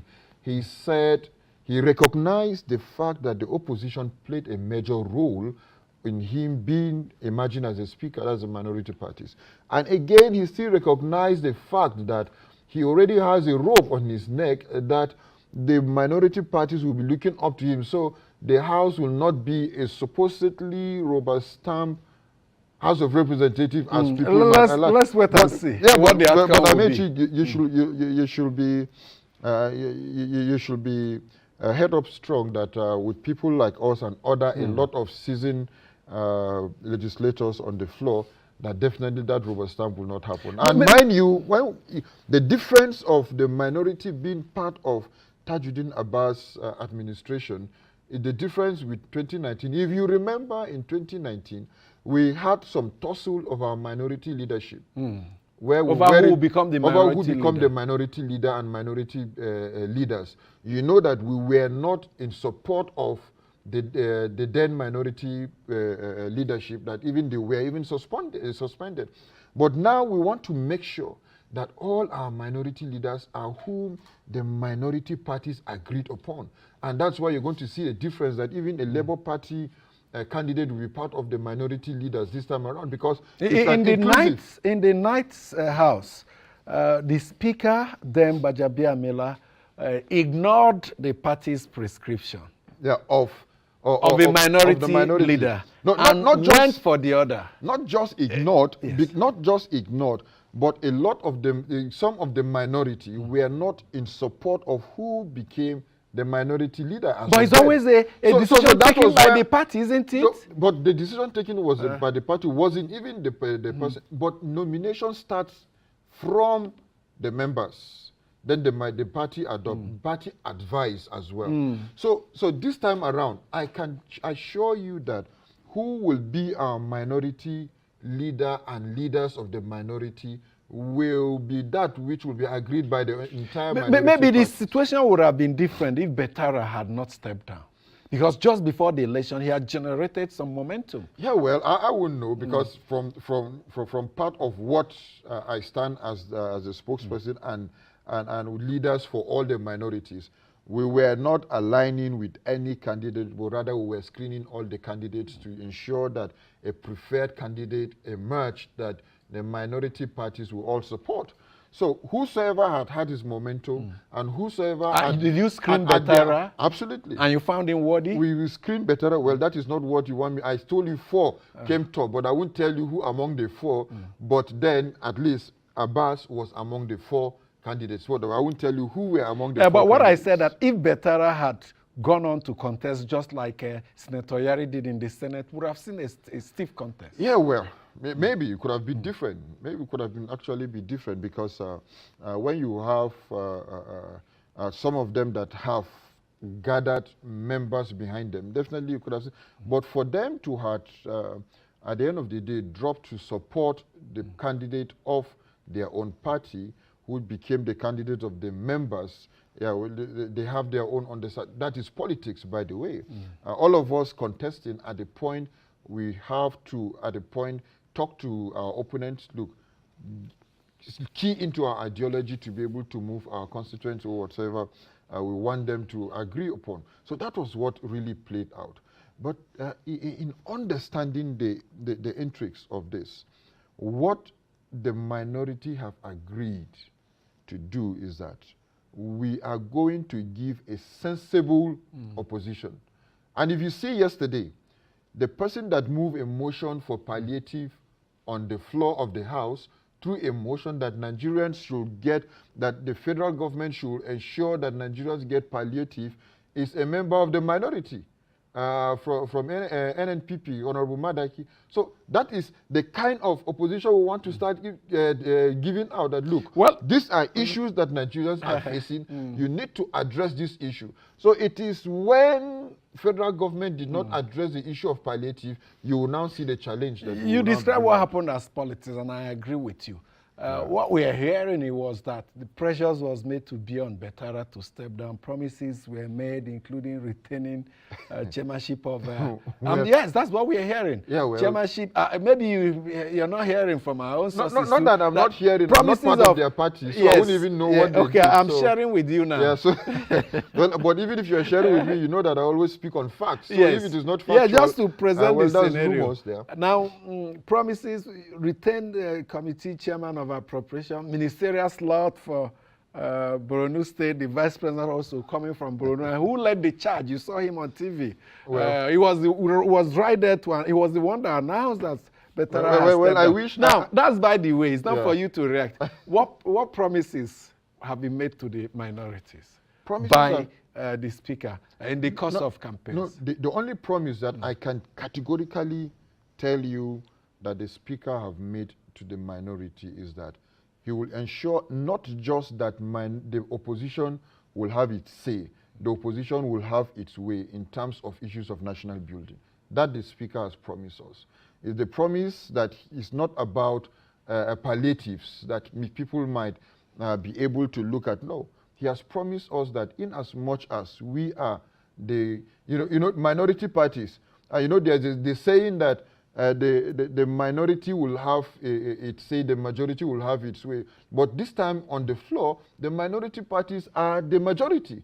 So we'll have our say, and we'll have to ensure... APC will have his way. No, they will have to come and align with us to really agree with us on some certain things. So that is the dynamics and the intrigues in that. So the speaker has assured us that the gavel will always be hit on issues of nation building and joint tax. And those are issues that he has assured us. Those are issues that we have agreed with him on those ideologies.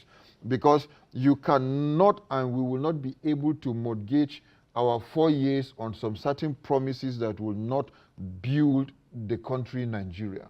He has assured us that our oversight will be carried out effectively through whatsoever committee that any member will be part of across board. And you know that being membership of a committee is not about party, but it's about the collectively of members and institutional experience. So members that are experienced, definitely they will lead some certain committees to ensure that the house is stabilized, to ensure that Nigeria has the right dividends and Nigerians have the right dividends of democracy. So he has ensured and has promised us that, look, we will be able to have a chance to put that voice for the Nigerian people. Okay, good that those promises came. Now, why do you think the greater majority, you call yourself, the other parties different from APC that had or has the majority in the have the majority in the House of Representatives didn't throw up a candidate for any of the president. That is Speaker of the Deputy Speaker. We open up to all our candidates. We open up. You know, politics is dynamics, and there's a difference between understanding why you want to run, and there's a difference between knowing why you want to run. And if you don't have that vision and you don't understand the wisdom in being able to carry that, then that would be a very big problem. I can tell you that if we had someone among ourselves that want to run, we could have thrown in the towel. So why didn't somebody have the courage? Why didn't someone with that vision? You have experience ranking members among you. Absolutely, and you know the dynamics is quite different. The dynamics is quite different, and understanding where Nigerians have just came out from the national elections, and knowing very well the sensitivity in running for the speakership. Maybe that was what had stepped up, but a screening committee by the minority was even put in place, 11-man committee, to screen any of us that want to come out to contest for the speakership. That was put in place. And the reason why none of them came out, that I cannot. Is that lack of, some people see it as lack of courage. No. They wouldn't want to dare the APC government. There are courageous men in the minority, I can assure you. Amici, there are courageous men. As the house unfolds, as time goes on, you will see courage in standing on issues that are not issue-based, that will give Nigerians the dividends of democracy. You will see that.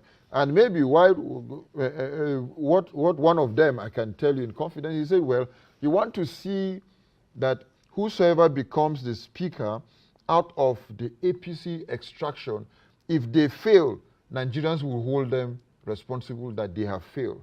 Not that they will come if he becomes the speaker from the minority and the APC, the ruling party, gives him a tough time and he fails, Nigerians will say the minority has failed. So you want to see that if they fail, Nigerians shouldn't. But then our prayer is that collectively, because we are part of emergence of the speaker. If we are part of the emergence of the speaker, we will not want to see that it fail. And that is why we are going to give a sensible opposition.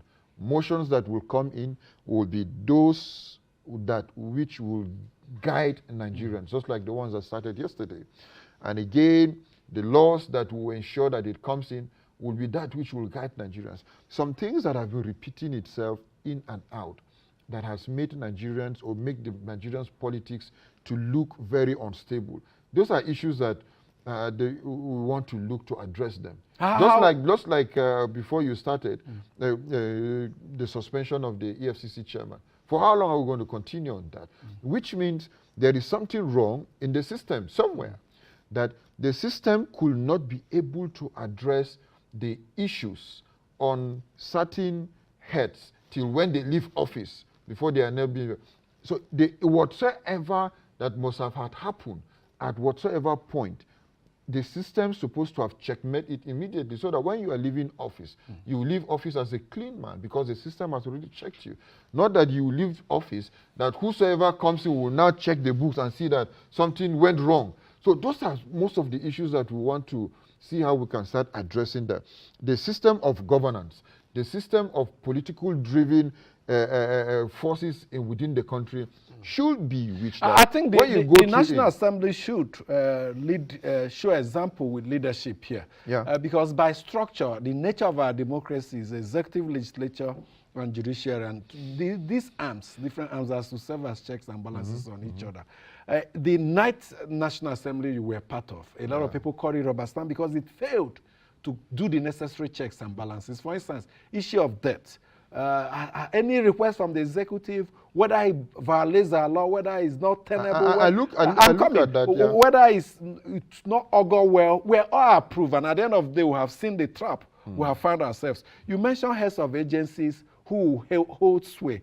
There are, within those agencies and institutions, internal mechanisms that should check that we are not activated. Exactly. So if National Assembly activates its own checks and puts the executive and the judiciary under pressure, these agencies will take a cue. That is the area that I told you that the speaker has assured the minority that we will have an open hand of oversight.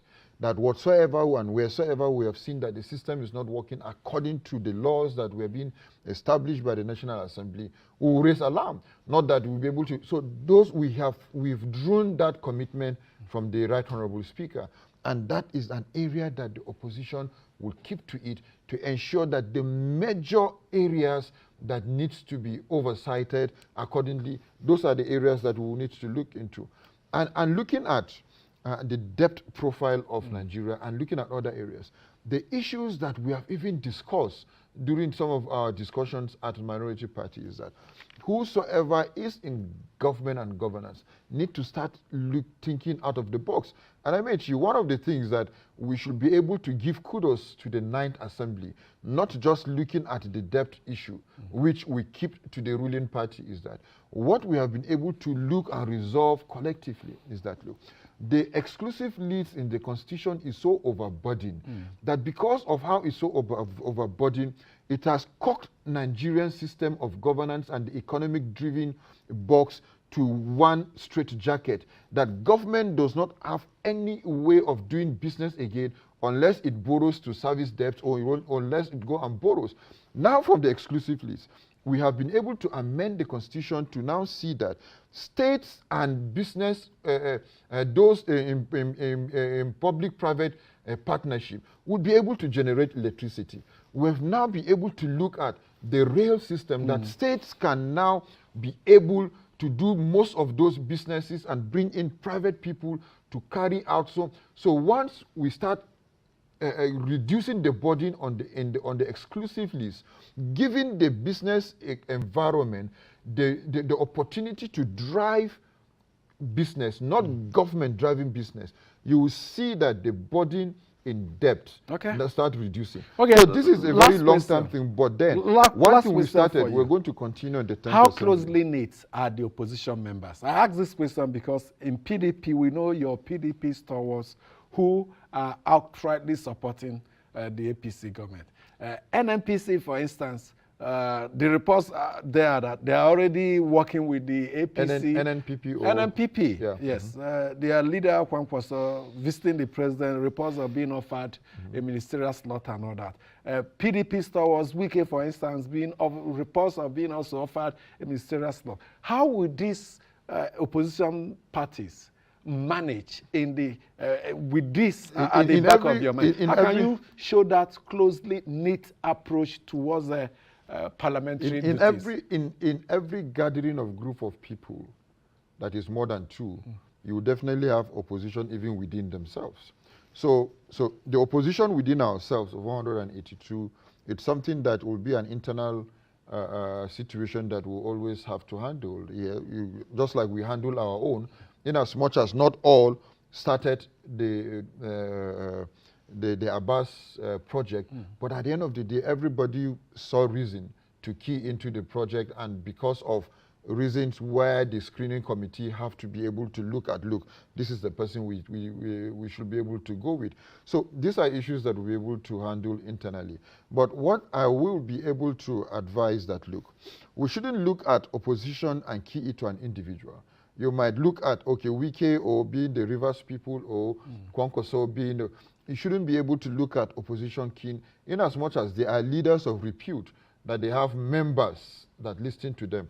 That does not collectively mean that their direction is the voice or is the direction of the minority. That is very wrong of it. Even in a family of a mother and father with children of 5 or 6, you find out that all the children don't go into one direction at a point in time because of their ideology. So all of us from different minority parties, we have our own ideology. And you manage your differences. Yes, we are going to and we expect differences within APC also. Exactly, they do have. So we're going to stick to the tenacity of our own ideology, understanding that, look, we have a responsibility, we owe Nigerians that responsibility out of our own personal interest. That is the oath that we have taken. So we're going to manage that crisis, but then, if there is at the end of the day, but we shouldn't be able to key the minority to an individual, that because you have seen Wike or because you have seen Kwankwaso or because you have seen Peter Obi, that is the direction of the minority.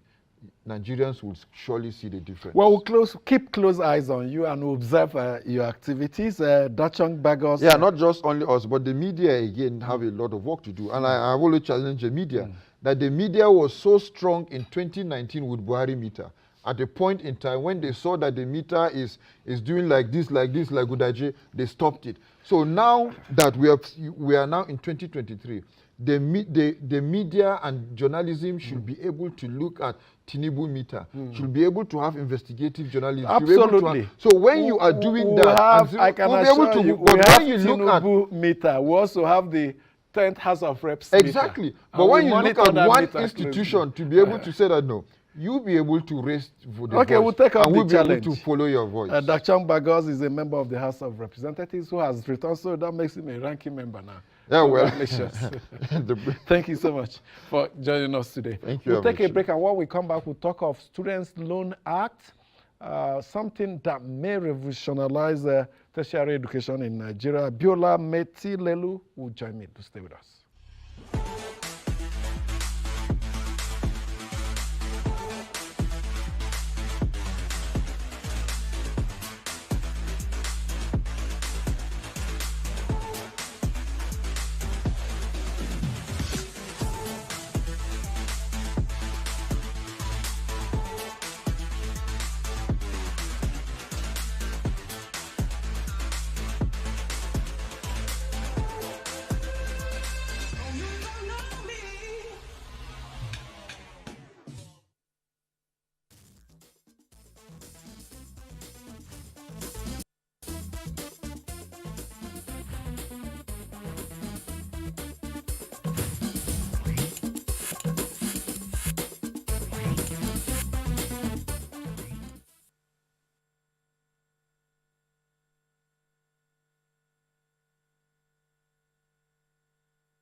Going to take a look at Students' Loan Act, the bill sponsored by former Speaker of House of Representatives in the Nice Senate, Femi Gbajabiamila, was passed by both chambers.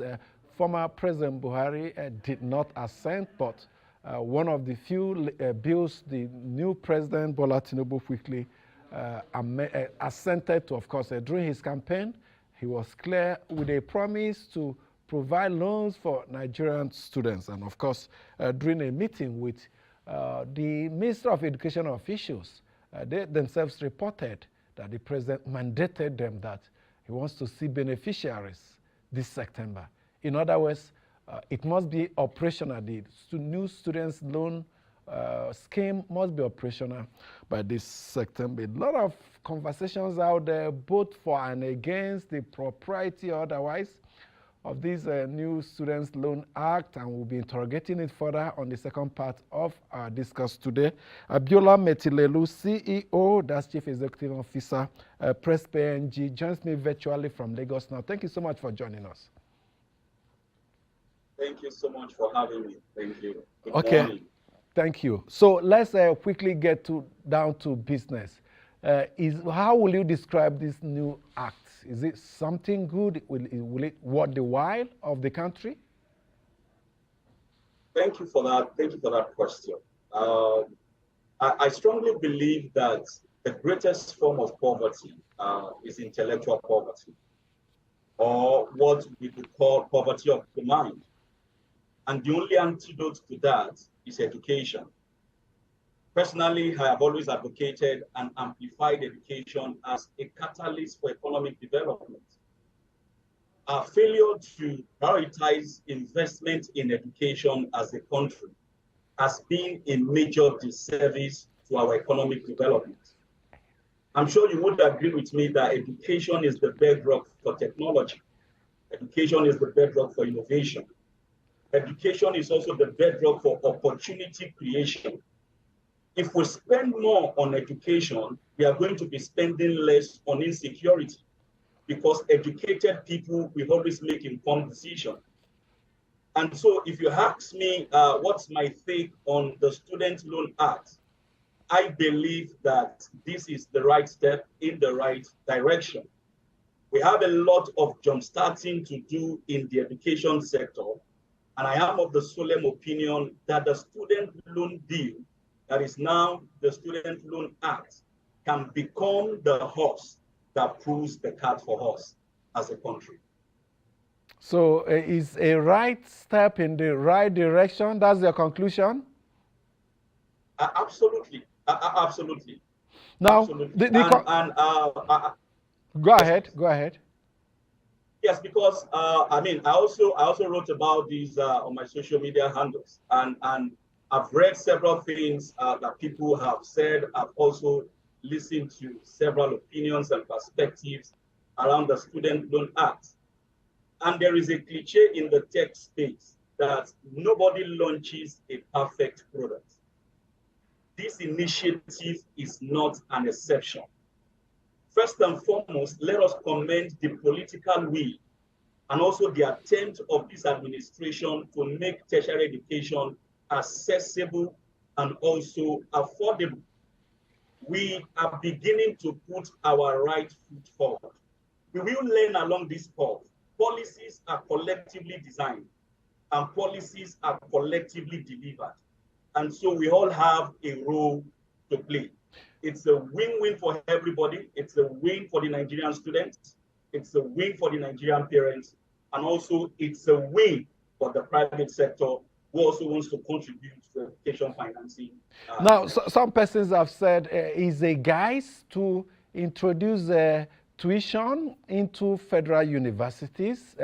Presently, universities are tuition free. There are other fees, examination fee, registration fee, accommodation fee, but no tuition. They said by design, once this new Student Loan Act is in practice, it gives opportunity for universities to begin to charge money for tuition. Absolutely, and I agree with you that that concern is very valid.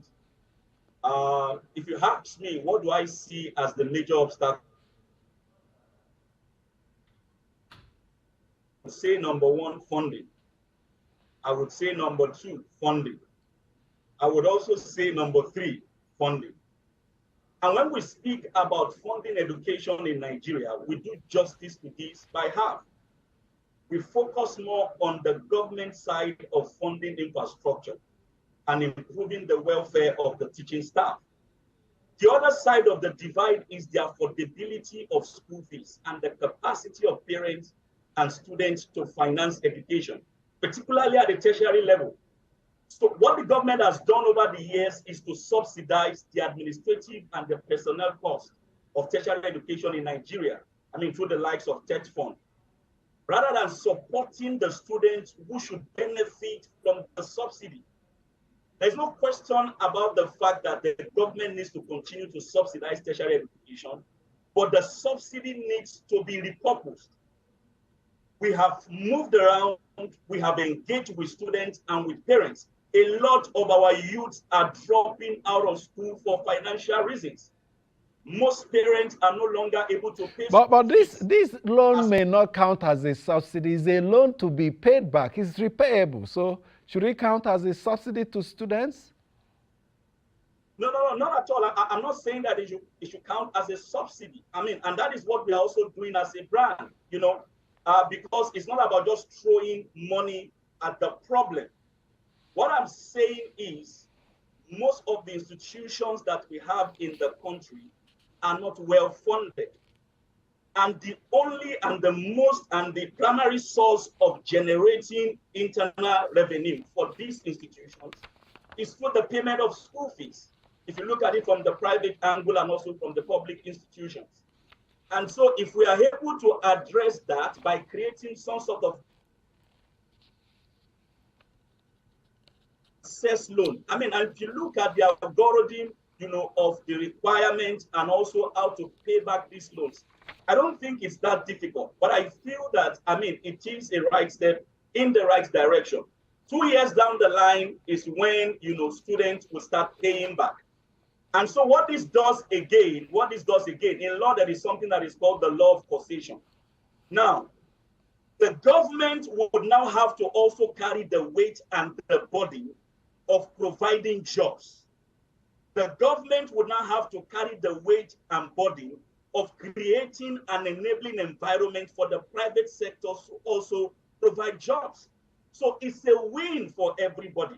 And I feel that with this Student Loan Act, we are going to see a massive increase in the enrollment rate across our tertiary institutions. So, in effect, people will not have an alternative source. Yes. In effect, what happens now, going beyond the education sector and tertiary education, subsidy removed from few, forests being liberalized and all that, and now another subsidy of tertiary education about to go because of possible introduction of tuition payment in schools.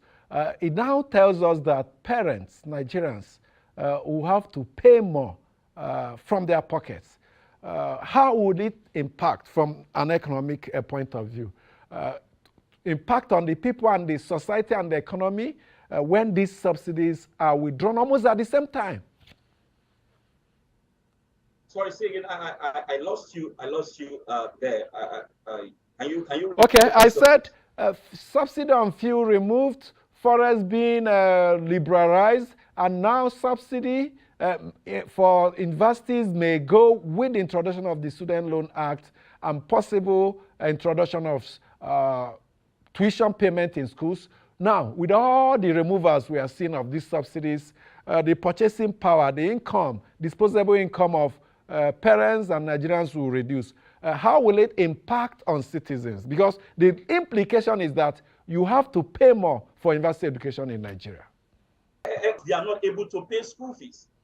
Now you have the Student Loan Act providing funds for students to be able to get back to school.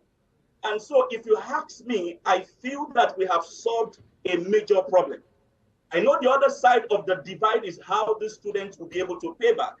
And I mentioned earlier that the government now has a higher responsibility in creating jobs so that when these guys are done from school, because we have youth who have graduated 3, 4, 5 years, down the line, they are still yet to get jobs. Okay, well, sorry, I had to interject here because of time. Yes. Let's look at the workability, as it were.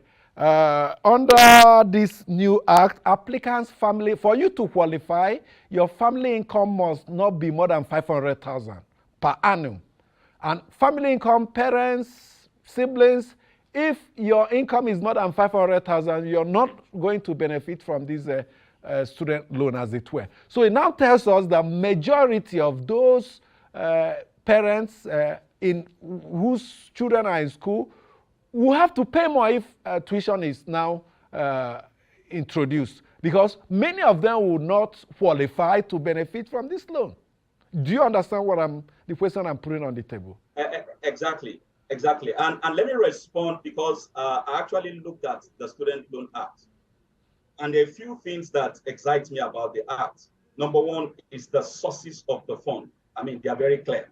Talking about Education Endowment Fund Scheme, 1% of all taxes, and levies and duties accruing to government, of the Federation from FIRS and also the Immigration Service.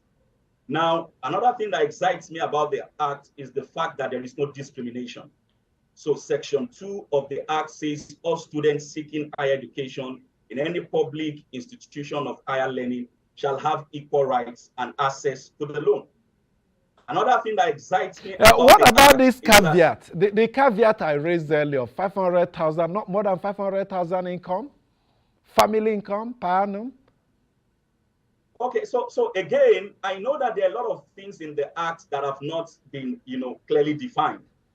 And the Act talked about, the setting up of a special committee that would administer and that would also, put the mechanisms in place for the implementation and the execution of this Act. So I'm sure that some of all these concerns will still be addressed.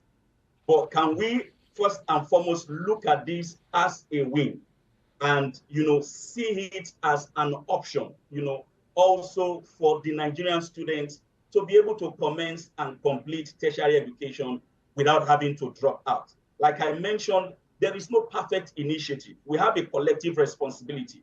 We will also heighten and deepen the level of advocacy around some concerns that we also have, on this Act. There's another thing that I want to talk about, as part of my concerns. If you look at section 15, it talks about, the eligibility criteria.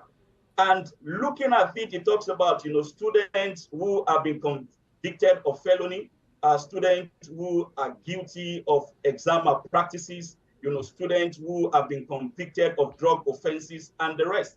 This is a concern for me if this, initiative is to flourish credibly.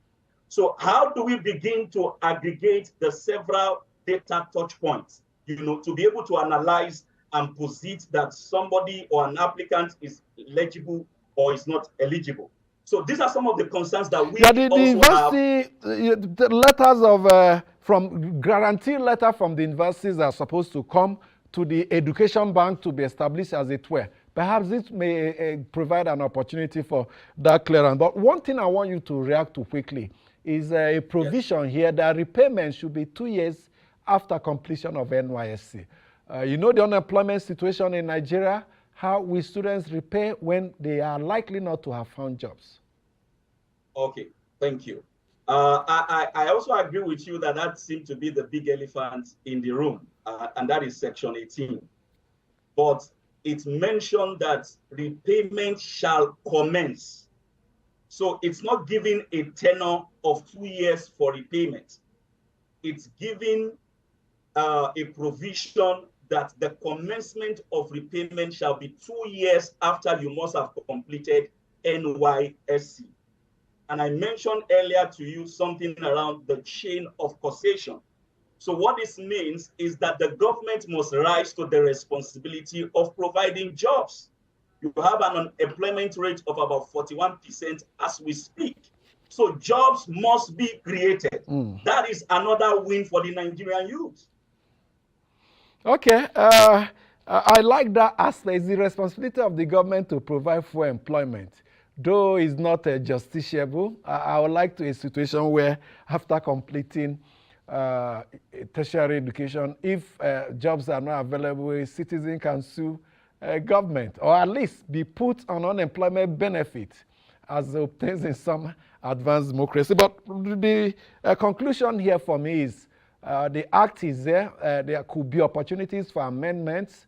These concerns we have raised, this present National Assembly, the 10th National Assembly, can quickly indeed attend to this amendment if need be for easy operation of this act, as it were. And quickly, I want to mention something about section 7, subsection 2 of the act that talks about the composition of the special committee and aggregated all the relevant stakeholders within the ecosystem. But it omitted a significant component of that representation, which is the student body itself. So the act also must be amended such that it makes provision for the student body to be represented on the table, to provide advisory roles, and to also serve as a potent instrument for feedback mechanisms. Okay. That again is a concern that we have. Yeah, absolutely. But give or take, it's a win. And for us as a brand, PressPay NG, we have the foremost, a company that started education finance, not just in Nigeria, but in Africa.